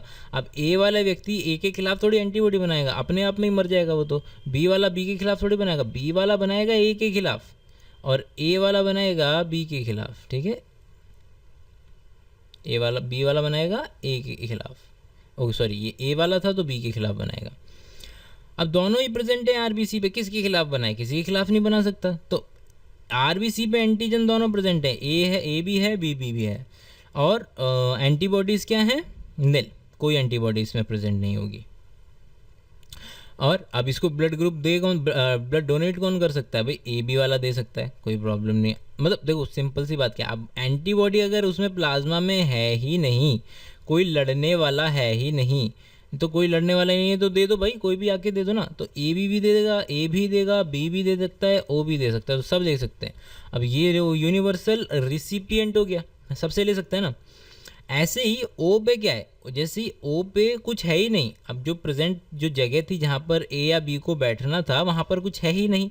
अब कुछ है ही नहीं तो प्लाज्मा में किस किस के खिलाफ एंटीबॉडीज हो जाएगी। अब यहाँ पर दोनों थे, ए और बी दोनों एंटीजन पे थे, तो एंटीबॉडी कुछ था ही नहीं।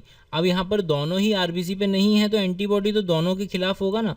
तो एंटीबॉडी किसके खिलाफ है, एंटीबॉडी आपका ए के खिलाफ भी है और बी के खिलाफ भी है। तो अब इसको ब्लड ग्रुप कौन दे सकता है, केवल और केवल वो आरबीसी जिसके ऊपर कुछ है ही नहीं, ठीक है। तो ये चला गया आरबीसी ओ के ऊपर। आई होप ये आपको समझ में आएगा। दोबारा कोशिश करते हैं एक बार कि ये एनसीईआरटी क्या बोल रही है। एनसीईआरटी कह रही है कि the distribution of antigen and antibodies into the 4 group. अब ये 4 तरीके से प्रेजेंट हो सकता है, नहीं, या तो केवल आरबीसी पे ए प्रेजेंट हो, या बी प्रेजेंट हो, या दोनों ही प्रेजेंट हो, या कुछ भी प्रेजेंट ना हो। और जो कि टेबल 18.1 में दिया गया है, you probably know that the during the blood transfusion, यही तो इंपॉर्टेंट है भाई। जब तक व्यक्ति अपने पास है उसको कोई परेशानी की ज़रूरत नहीं, उसको कोई ब्लड नहीं चाहिए। परेशानी तब है जब इंजरी होती है, प्लेटलेट काउंट डाउन होता है, कोई ऑपरेशन होना है, तब ब्लड का ज़रूरत पड़ती है। तो उस वक्त पर वो आपको मैच करा के देखना पड़ेगा। Any blood can not be used, कोई भी ब्लड का इस्तेमाल ऐसे ही नहीं किया जा सकता। The blood of the donor has to be carefully matched with the blood of the recipient, कि भाई दोनों का जो ब्लड है उसको मैच कराना पड़ेगा। recipient before any blood transfusion to avoid severe problems of clumping of the destruction of the RBC। ये है भाई, वो एंटीबॉडीज है तो क्या है, वो लड़ने वाली है ना, तो लड़ने वाली है तो अगर बी वाला इसमें ब्लड वो डाल दोगे आरबीसी तो जाके लड़ जाएगी, तो आरबीसी को तो पीटेगी, तो आरबीसी मर जाएगा, आरबीसी फट फट के आपका पूरा बॉडी खत्म हो जाएगा, पूरा बॉडी में आपका आरबीसी रप्चर होता रहेगा। तो the donors compatibility are shown in table 18.1। तो यही आपको कंपैटिबिलिटी दिखाया, वही हमने देखा कि अगर ब्लड ग्रुप ए उसके ऊपर एंटीजन ए ही प्रेजेंट है। अब ए प्रेजेंट है तो उसके प्लाज्मा में लड़ने के लिए कि भाई कोई और, ए वाले को तो मैं माफ़ कर दूंगी, कोई प्रॉब्लम नहीं है, बी वाला कोई आया तो उसको ख़त्म, ठीक है। तो दे कौन सकता है इसको, खाली ए और ओ। आगे बढ़ते हैं। From the above mentioned table, it is evident that the blood group O can be donated to person without any other blood group, ठीक है, have O, hence O is called as the universal donor। भाई O वाले में बोल रहा है कि उसमें कोई एंटीजन है ही नहीं, है ना। अब जब कोई एंटीजन उसमें है ही नहीं तो दे दो किसी को भी, है ना।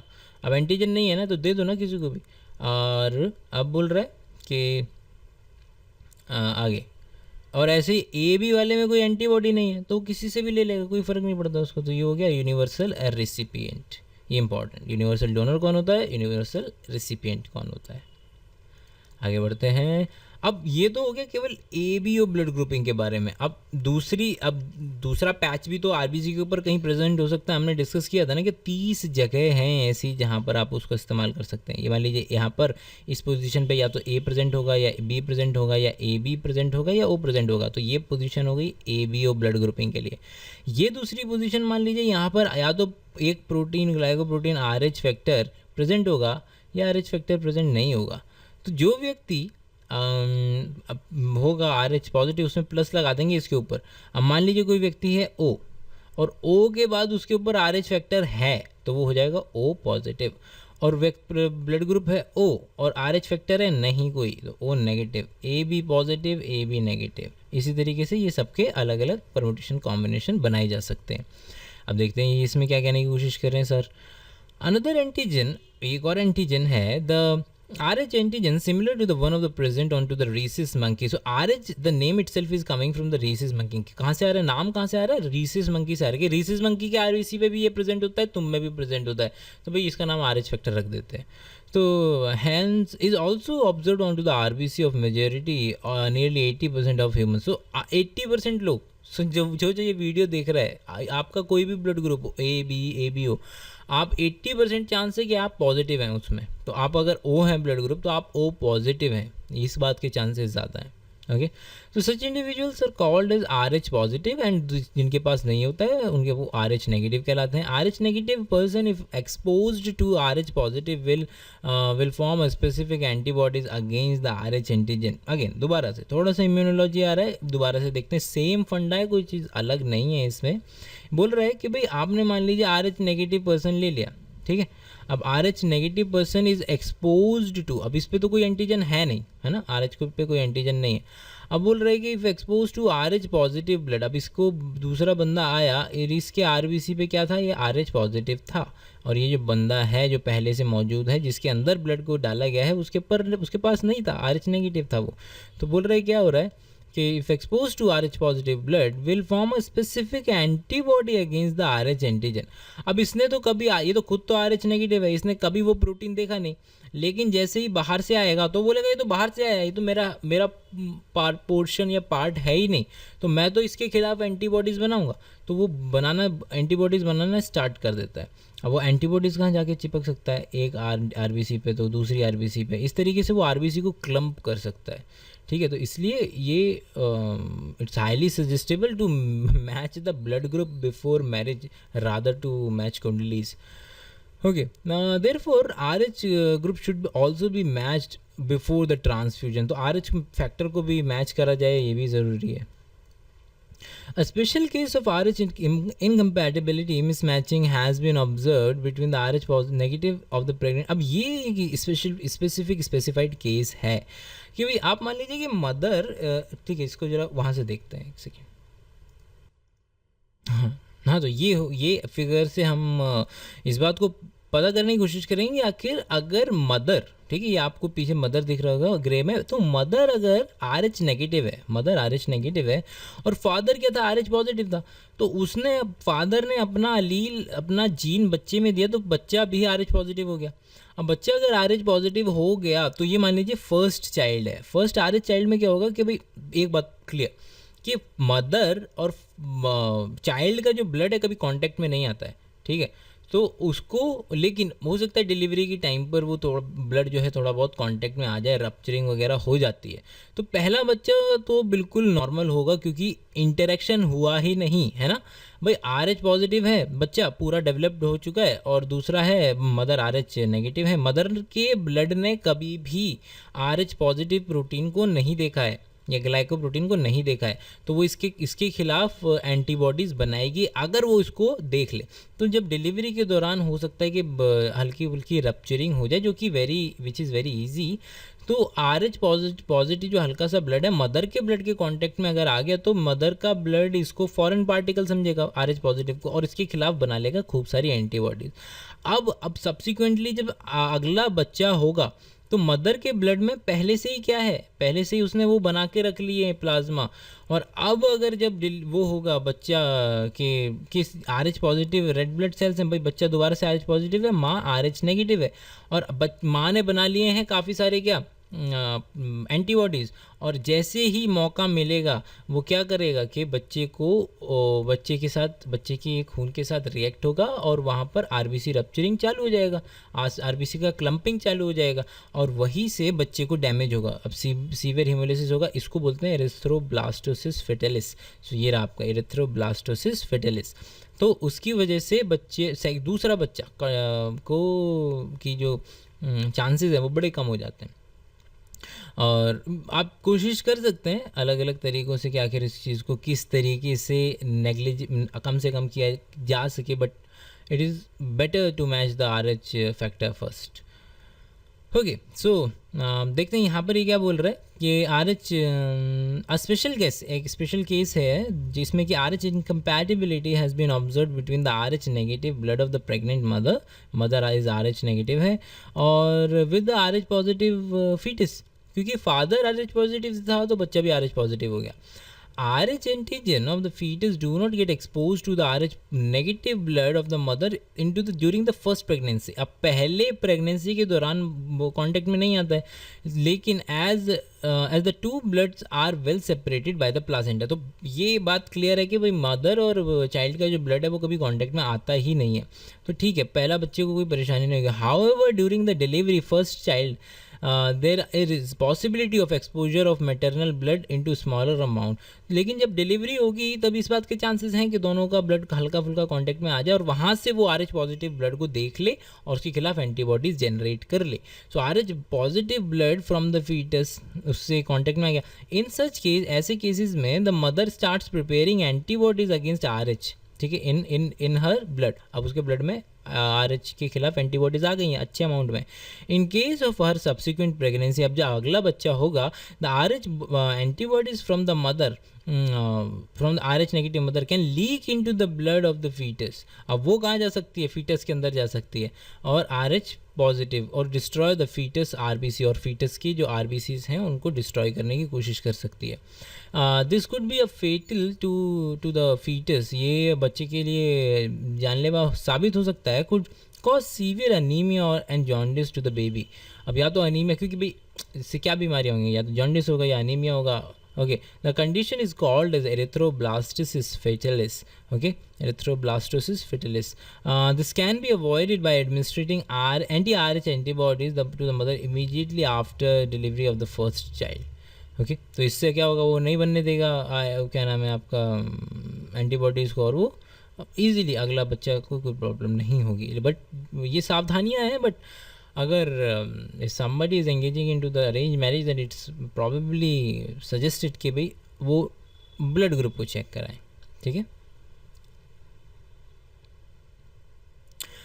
कोएगुलेशन ऑफ ब्लड, ये है हमारा अगला टॉपिक। अब कोएगुलेशन क्या है, ये यही चीज़ को बोलेगा कि आखिर वो स्टेट जब एक तो एंटीबॉडी हो जाएगी, मान लीजिए बी के अगेंस्ट है ये एंटीबॉडी, तो एंटी बी एंटीबॉडीज है, तो एंटी बी एंटीबॉडीज़, ठीक है। तो इनको कंसिडर ये कभी कभी बच्चे क्या कहते हैं कि एंटी बी को ना एंटीबॉडी बी का शॉर्ट फॉर्म मान लेते हैं, जैसे अभी ऊपर लिखा था। नहीं, ये है अगेंस्ट बी के अगेंस्ट है, और क्या चीज़ है, ये एंटीबॉडी है, तो ये एंटीबॉडी बी के अगेंस्ट है।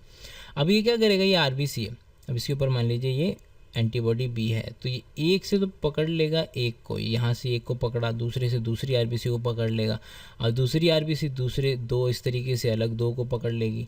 तो इस तरीके से क्लम्पिंग हो सकता है, और इस क्लम्पिंग को, और जब आपका बॉडी कभी कट, ये तो हो गया आपका कि किस तरीके से ये इम्यून रिएक्शन के थ्रू ब्लड को कोएगुलेट कर सकता है, ठीक है। अब बात करते हैं कि अगर आपके चोट लग जाए तो उस टाइप पर रुधिर का थक्का किस तरीके से, कोएगुलेशन ऑफ ब्लड किस तरीके से होगा। ओके, सो स्टार्ट करते हैं। So you know that when you get a cut onto your finger or hurt yourself, your wound does not continue to bleed for a long time. आपके जब चोट लगती है, आप ज़्यादा देर के लिए खून नहीं बहता है.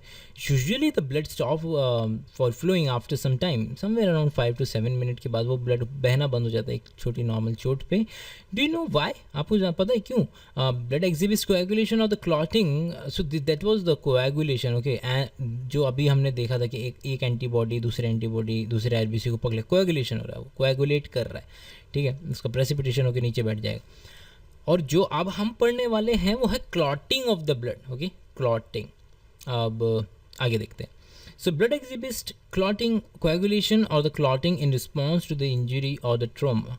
ब्लड की प्रॉपर्टी है कि वो रुधिर का थक्का बनाएगी, क्लॉट करेगी ब्लड को आफ्टर किसी भी इंजरी या ट्रॉमा के बाद. This is the mechanism to prevent the excessive blood loss from the body. Body से ब्लड जाएगा, आप मर जाएंगे, इसमें कोई शक शुबा नहीं है. You would have observed dark reddish brown scum formed onto the side of the cut or an injury over a period of time. अब सभी को पता है कि उसको खरीदने में आफ्टर सम टाइम उसको निकालने में बड़ा मज़ा आता है. बट ये जो डार्क ब्राउन कलर का आपको जो पपड़ी मिलती है, वो जो स्कम मिलता है, वो आखिर है क्या चीज़, उसको देखना है हमें. It is a clot or coagulum formed mainly of the networks of a thread fibrin. हम जब शुरुआत की थी हमने इस पर्टिकुलर चैप्टर की, तो हमने देखा था कि ब्लड में आपके क्या मिलता है, प्लाज्मा मिलता है. और प्लाज्मा के अंदर हमने क्या देखा था, एक प्रोटीन था, उसका नाम था फाइब्रिनोजेन. ओजेन मतलब प्रीमेच्योर या इनएक्टिव फॉर्म में, और ये बदला जा रहा था फाइब्रिन के अंदर. और फाइब्रिन क्या थे, मैंने बोला था धागे होते हैं कुछ इस तरीके से लंबे लंबे, और ये धागे आपके कोई भी जगह, ये हाथ है, हाथ पे आपका पूरा छेद हो गया, ये इसको इस तरीके से मैश वर्क बना के इसको रोक देगा. और आरबीसी इसमें इस तरीके से ये जो होता है इसमें फंस जाती हैं आरबीसी, और उसकी वजह से ये आपको दिखता है डार्क ब्राउन कलर का. ठीक है, ओके. सो आगे बढ़ते हैं, कहाँ से हम फाइब्रिन ये है. सो फाइब्रिन ये ले लेते हैं हम. Okay, fibrin are formed by the conversion of inactive fibrinogen of the plasma by the enzyme thrombin. चलिए ये स्टार्ट करते हैं हम इसको बनाना. आपको इम्पॉर्टेंट है, याद रखना भी है, और इसको हम बनाते चलते हैं कि आखिर वो क्या क्या क्या रिएक्शंस लगवा रहा है. तो बोल रहा है कि फाइब्रिन आखिर में बन रहा है, फाइब्रिन. लेकिन ये जो फाइब्रिन है वो बन रहा है फाइब्रिनोजन से, फाइब्रिनोजन से. और फाइब्रिनोजन जो है वो किससे बन रहा है, थ्रोम्बिन से. तो फाइब्रिनोजन थ्रोम्बिन की प्रेजेंस में फाइब्रिन में कन्वर्ट हो जा रहा है. ठीक है, अगला बोल रहा है कि thrombin in turn are formed from the another inactive substance present in the plasma known as the prothrombin. अब जो थ्रोम्बिन है वो खुद भी किस तरीके से बन रहा है, वो बन रहा है प्रोथ्रोम्बिन से. तो किसी भी चीज़ के आगे प्रो आ जाए, आखिरी में ओजन आ जाए, वो उसका इनएक्टिव फॉर्म है. ओके, सो ये हो गया आपका प्रोथ्रोम्बिन. बन रहा है थ्रोम्बिन में कन्वर्ट हो रहा है थ्रोम्बिन. थ्रोम्बिन कन्वर्ट कर रहा है फाइब्रिनोजन को फाइब्रिन में. अब देखते हैं कि आगे क्या बोलता है. आगे बोल रहा है An enzyme complex thrombokinase is required for the above reaction. तो यहाँ पर जो आपकी जो रिएक्शन हो रही है, ये हो रही है थ्रोम्बोकाइनेज से. थ्रोम्बोकाइनेज. ओके, यहाँ पे आ गया आपका thrombokinase. This complex is formed by a series of linked enzymatic reaction cascade process involving a number of factors present in the plasma and in an inactive state. बोल रहे हैं कि ये जो सब चीज़ आ रही है, ये जो प्रोथ्रोम्बिन आया है, वो भी इसके ऊपर से कई चीज़ों ने उसको एक्टिवेट बनाया होगा, अलग अलग तरीक़ों से वो एक्टिवेट किया होगा. तो फैक्टर्स हैं, तो ये रिएक्शन चलती जा रही है इस तरीके से. ये इसमें बदल रहा है, ये किसी को किसी चीज़ में कन्वर्ट कर रहा है, वो किसी को. तो ये फैक्टर्स कहलाते हैं, ये बार कहलाते हैं क्लॉटिंग फैक्टर्स. सो क्लॉटिंग फैक्टर 1 से लेकर क्लॉटिंग फैक्टर नंबर 13 तक होता है. ओके, सो इस तरीके से ये चेंज करते जाते हैं. आखिरी सेट ऑफ रिएक्शन जो आपको एनसीईआरटी में याद रखना है वो ये है, ये वाली, कि आपका प्रोथ्रोम्बिन बदल रहा है थ्रोम्बिन में थ्रोम्बोकाइनेज की मदद से, और थ्रोम्बिन कन्वर्ट कर रहा है फाइब्रिनोजन को फाइब्रिन में. और फाइब्रिन खुद क्या है, वो धागे, और वो धागे में वहाँ पर आरबीसी जहाँ पर भी, वहाँ पर इंजरी जहाँ पर हुई है वहाँ पर लग जाएंगे, आरबीसी उसमें अटक जाएगी with the help of platelets even. Okay, platelets भी हेल्प करेंगे, प्लेटलेट्स. तो प्लेटलेट्स एक्चुअली इससे पहले हेल्प कर देती हैं। फाइब्रिन को बनने में थोड़ा टाइम लगता है, तो पहले फर्स्ट जो आपका रोका जाता है ब्लड को, सबसे पहले जो वो प्लेटलेट्स करती हैं उसको काम को। चलिए देखते हैं, अगर उसने मेंशन किया होगा तो हम देखेंगे, नहीं तो नहीं। Okay, this process involves a number of factors present into the plasma. तो ये अलग अलग फैक्टर्स हैं जो कि उसमें काम करते हैं। Platelets into the blood and release certain factors which activate in mechanism. तो ये धीरे धीरे करके कोएगुलेशन के मैकेनिज्म को एक्टिवेट करता जाता है। Certain factor released by the tissue at the site of injury also can initiate coagulation. Okay, तो आपका कुछ फैक्टर्स होते हैं जो कि टिश्यू में मौजूद होते हैं। वो क्या क्या होते हैं, अगर आप उसको देखना चाहते हैं तो वो कुछ इस तरीके से होता है कि मान लीजिए आपकी भाई ब्लड वेसल है ना, ब्लड वेसल है, ब्लड वेसल भी भाई बड़ी रप्चर होगी। अब ब्लड वेसल अगर रप्चर होगी तो ब्लड वेसल कहीं ऐसे तो पड़ी नहीं है ना। अब ब्लड वेसल इस तरीके से रहती है, मान लीजिए ये हो गया आपका ब्लड वेसल, ये उसकी हो गई थिकनिंग। और ब्लड वेसल की थिकनिंग के अंदर अगर मैं ये देखूँ तो नीचे एक मेम्ब्रेन होती है, ठीक है, ये मेम्ब्रेन प्लाज। और ये जो मेम्ब्रेन है ये बहुत ही रिच होती है कोलेजन में। किसमें? कोलेजन में। अब कोलेजन कभी ब्लड के कांटेक्ट में आएगा नॉर्मल कंडीशन में? कभी नहीं आएगा। तो बॉडी ने क्या बोला कि भाई अगर कोलेजन ब्लड के कम कांटेक्ट में आ रहा है तो इसका मतलब है कि कहीं ना कहीं इंजरी हुई है, और वही इंजरी हुई है। अब यहाँ से ब्लड अगर कट जाए तो यहाँ से वो किसको देख लेगा? यहाँ से देखेगा किसको? कोलेजन को। अब कोलेजन देख रहा है, इसका मतलब है कि यहाँ पर इंजरी हुई है। तो ये हो गया आपका टिश्यू फैक्टर। तो इस तरीके से बोल रहा है वो, यहाँ पर कहना चाह रहा है कि certain factor released by the tissue at the site of injury and can initiate coagulation। तो यहाँ पर बात होगी उसकी कोलेजन की। Calcium ion play a very important role in clotting. Okay, तो ये बड़ा इंपॉर्टेंट है क्योंकि EDTA कैल्शियम का आप हटा दें तो ब्लड कोएगुलेट नहीं करेगा, ठीक है। तो आपको अब सब सिंपल सी बात है, आपने अगर किसी ने ब्लड डोनेट किया है तो आपने देखा होगा जो पैकेट्स होते हैं उसमें पैकेट्स में 1 यूनिट ऑफ ब्लड को लेके जाया जाता है। लेकिन अगर आपको ब्लड को अगर बाहर निकाला, ब्लड बाहर आते हुए वो कोएगुलेट हो जाएगा, उसको कोएगुलेशन से बचाना कैसे है? अब उसके अंदर डाल देते हैं EDTA, ethylene diamine tetraacetic acid. Okay, EDTA। अब ये EDTA क्या करता है, जाकर के कैल्शियम आयंस को कैप्चर कर लेता है। कैल्शियम आयन को कैप्चर कर लेगा, कैल्शियम आयन। अब कैल्शियम आयन को कैप्चर कर लेगा, इधर उधर भटकने नहीं देगा। तो कैल्शियम आयन क्या बोल रहा है? बहुत ज़रूरी है। Calcium ion play very important role in clotting. अगर कैल्शियम आयन है ही नहीं, क्लॉटिंग होगा नहीं होगा। तो ब्लड हो गया आपका फ्री, लिक्विड फॉर्म में रहेगा, आपको कोई तकलीफ नहीं है। जब चाहे फ्रिज में रखिए और बाद में इस्तेमाल कीजिए। ओके, अब इसके बाद आते हैं लिम्फ के ऊपर। ओके, अब लिम्फ क्या चीज़ है? अब मान लीजिए भाई आपका ब्लड सर्कुलेट हो रहा है ना पूरे बॉडी में जब वो सर्कुलेट होता है, इधर से आया आपका ये आर्टेरियल वाला पोर्शन, ठीक है। तो ये आपका कैपिलरी हो गया। इधर की साइड से आ रहा है ये आपका वेन्यूल या वेन वाला पोर्शन, ठीक है। तो ये आपका कैपिलरी है मान लीजिए, ठीक है।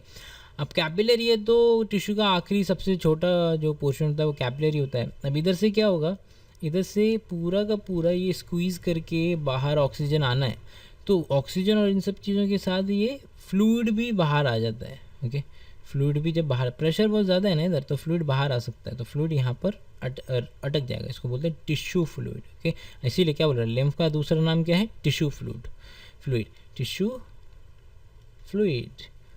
तो टिश्यू फ्लूइड इसका नाम है। अब इसको ये जो पानी बाहर आया है स्क्वीज आउट होके, वो उसको क्या बाहर दोबारा से आपको ब्लड वाली जो वेसल से उसमें डालना पड़ेगा। तो यहीं पे नीचे एक और वेसल होती है, इसका नाम बोल देते हैं लिम्फ वेसल। अब ये टिश्यू फ्लूइड चला जाता है इसके अंदर, और ये टिश्यू फ्लूइड को वापस किसी भी जगह पर ऊपर जा कर के दोबारा से ड्रेन कर देता है इस नॉर्मल ब्लड सर्कुलेटरी सिस्टम में। तो एक तरीके से आपके पास 2 सर्कुलेटरी सिस्टम है, एक तो हो गया ब्लड सर्कुलेटरी सिस्टम और एक हो गया लिम्फ सर्कुलेटरी सिस्टम। तो जहाँ जहाँ टिश्यू के लेवल पे आपका कैपिलरी बहुत छोटा हो जाता है और उसमें से चीज़ों को बाहर निकालना पड़ता है, तो उसमें से जो फ्लूइड है वो बाहर ऊज आउट हो जाता है। अब वो बाहर निकल जाता है तो उसे टिश्यू फ्लूइड बोल रहा हूँ। टिश्यू फ्लूइड दोबारा से कैनाल में एंटर करता है, ये होता है लिम्फ कैनाल। ओके, और इससे दोबारा से जाकर के वो अपना ब्लड सर्कुलेटरी सिस्टम में वापस आ जाता है। आप वॉल्यूम को चेंज नहीं होने दे सकते, वॉल्यूम चेंज होगा आपका ब्लड प्रेशर ऊपर नीचे हो जाएगा। तो देखते हैं अभी क्या कह रहा है। ये कह रहा है कि as the blood passes through the capillaries in tissues. Okay, जब कैपिलरी से पास होता है, some water along with many water soluble substances. Water soluble substances क्या भाई, प्रोटीन्स अलग अलग तरीके के protein are move out on into the spaces between the cell. अब यहाँ से ये बाहर आ जाता है और tissue and leaving the large protein and most of the formed element into the blood. तो ज़्यादातर प्रोटीन और सेल्स जो है ब्लड में रह जाते हैं, वो टिश्यू बाहर आ जाता है। This fluid released out called as the interstitial fluid, okay, और द टिश्यू फ्लूइड। इसको इंटरस्टिशियल या टिश्यू फ्लूइड बोलते हैं। It has the same mineral distribution as the plasma. Plasma ही बाहर आया एक तरीके से आपका। Exchange of the nutrient gases के दौरान पे ये काम होता है। Between the blood and the cell always occur through this fluid, okay, between the blood and the cell always occur through this fluid. अब an elaborative network of vessels called as the lymphatic vessel। तो ये बहुत बड़ा vessel का system पूरी body में मौजूद होता है, उसको बोलते हैं lymphatic blood system. Collects the fluid and drains, भाई सारा फ्लूइड को कलेक्ट करेगा और दोबारा ड्रेन डाल देगा वापस इनटू द मेजर वेन्स में दोबारा उसने आके डाल दिया। The fluid present into the lymphatic system is called as the lymph. इसको लिम्फ बोला जाता है। Lymph is a colourless fluid, colourless होता है क्योंकि आरबीसी नहीं है इसके अंदर, containing a specialised lymphocyte which is responsible for the immune response. अब ये जो लिम्फ है इसके अंदर WBCs मिलते हैं, और स्पेसिफिकली कौन से WBC, लिम्फोसाइट्स मिलते हैं। क्योंकि लिम्फ का जो एक तो ये काम हो गया, पूरे की पूरे जो सिस्टम आपकी बॉडी में लिम्फ सर्कुलेटरी सिस्टम जो बना हुआ है उसका एक काम तो हो गया भाई, जो टिश्यू फ्लूइड है उसको लेने का दोबारा से सर्कुलेटरी सिस्टम में, ब्लड सर्कुलेटरी सिस्टम में डाल देने का। लेकिन दूसरा इंपॉर्टेंट जो मेजर इंपॉर्टेंट पोर्शन है वो ये है कि ये काम करता है आपका एज अ डिफेंस मैकेनिज्म। अभी अलग अलग जैसे ये आपका बॉडी में, I don't know that if it is there on to the next page, no no नहीं। तो आपकी बॉडी में अलग अलग जैसे टॉन्सिल्स हैं, है ना। टॉन्सिल्स के बारे में तो आपने सुना होगा। टॉन्सिल्स क्या है, लिम्फ टिश्यू, ओके, वो लिम्फ टिश्यू ही है। वो आपकी बॉडी में मान लीजिए आपको कोई भी इन्फेक्शन होता है तो आपको क्या होगा, तुरंत वो इन्फेक्शन जिस बैक्टीरिया से वो उसको घसीट करके वो लिम्फ के उसमें जो नोड्स हैं, लिम्फ नोड्स हैं, लिम्फ टिश्यू है, वहाँ पर लेके जाया जाएगा, वहाँ पे उसकी मरम्मत की जाएगी। और इस तरीके से आपका लिम्फ जो सिस्टम है, लिम्फ कैनाल का जो सिस्टम है वेसल्स का, वो ये आपका इम्यूनिटी में भी बड़ा मेजर रोल प्ले करता है, ठीक है। So responsible for the immune responses of the body, lymph is also an important carrier for nutrients को carry करता है, दिख रहा है। hormones etc fat are absorbed through the lymph into the lacteal duct present into the intestinal fluid। याद कीजिए हमने जब ब्लड की बात कर रहे थे तो उसमें विलाय थे, इस तरीके से विलाय, और विलाय में आपका एक तरफ था आपका ये आर्टरी, सॉरी ये आपका कैपिलरी वाला पोर्शन, और एक ही कैपिलरी में वेन्यूल वाला पोर्शन। अब इसमें सेंटर में था आपका लैक्टियल डक्ट। लैक्टियल डक्ट इसी तरीके से फैट के एब्जॉर्प्शन में काम हेल्प दे रहा था, ठीक है। तो ये तो हो गया हमारा जो भी है था ब्लड, लिम्फ और प्लाज्मा वगैरह, जो भी आपको कॉम्पोजिशन था उसका, वो सब कुछ। अब अगले वीडियो में हम स्टार्ट करेंगे circulatory pathway specific human circulatory system क्या होता है, हार्ट वगैरह, circulate, double circulation, arteries, when disorders, वो वाला पोर्शन हम अगले वीडियो में ख़त्म करेंगे।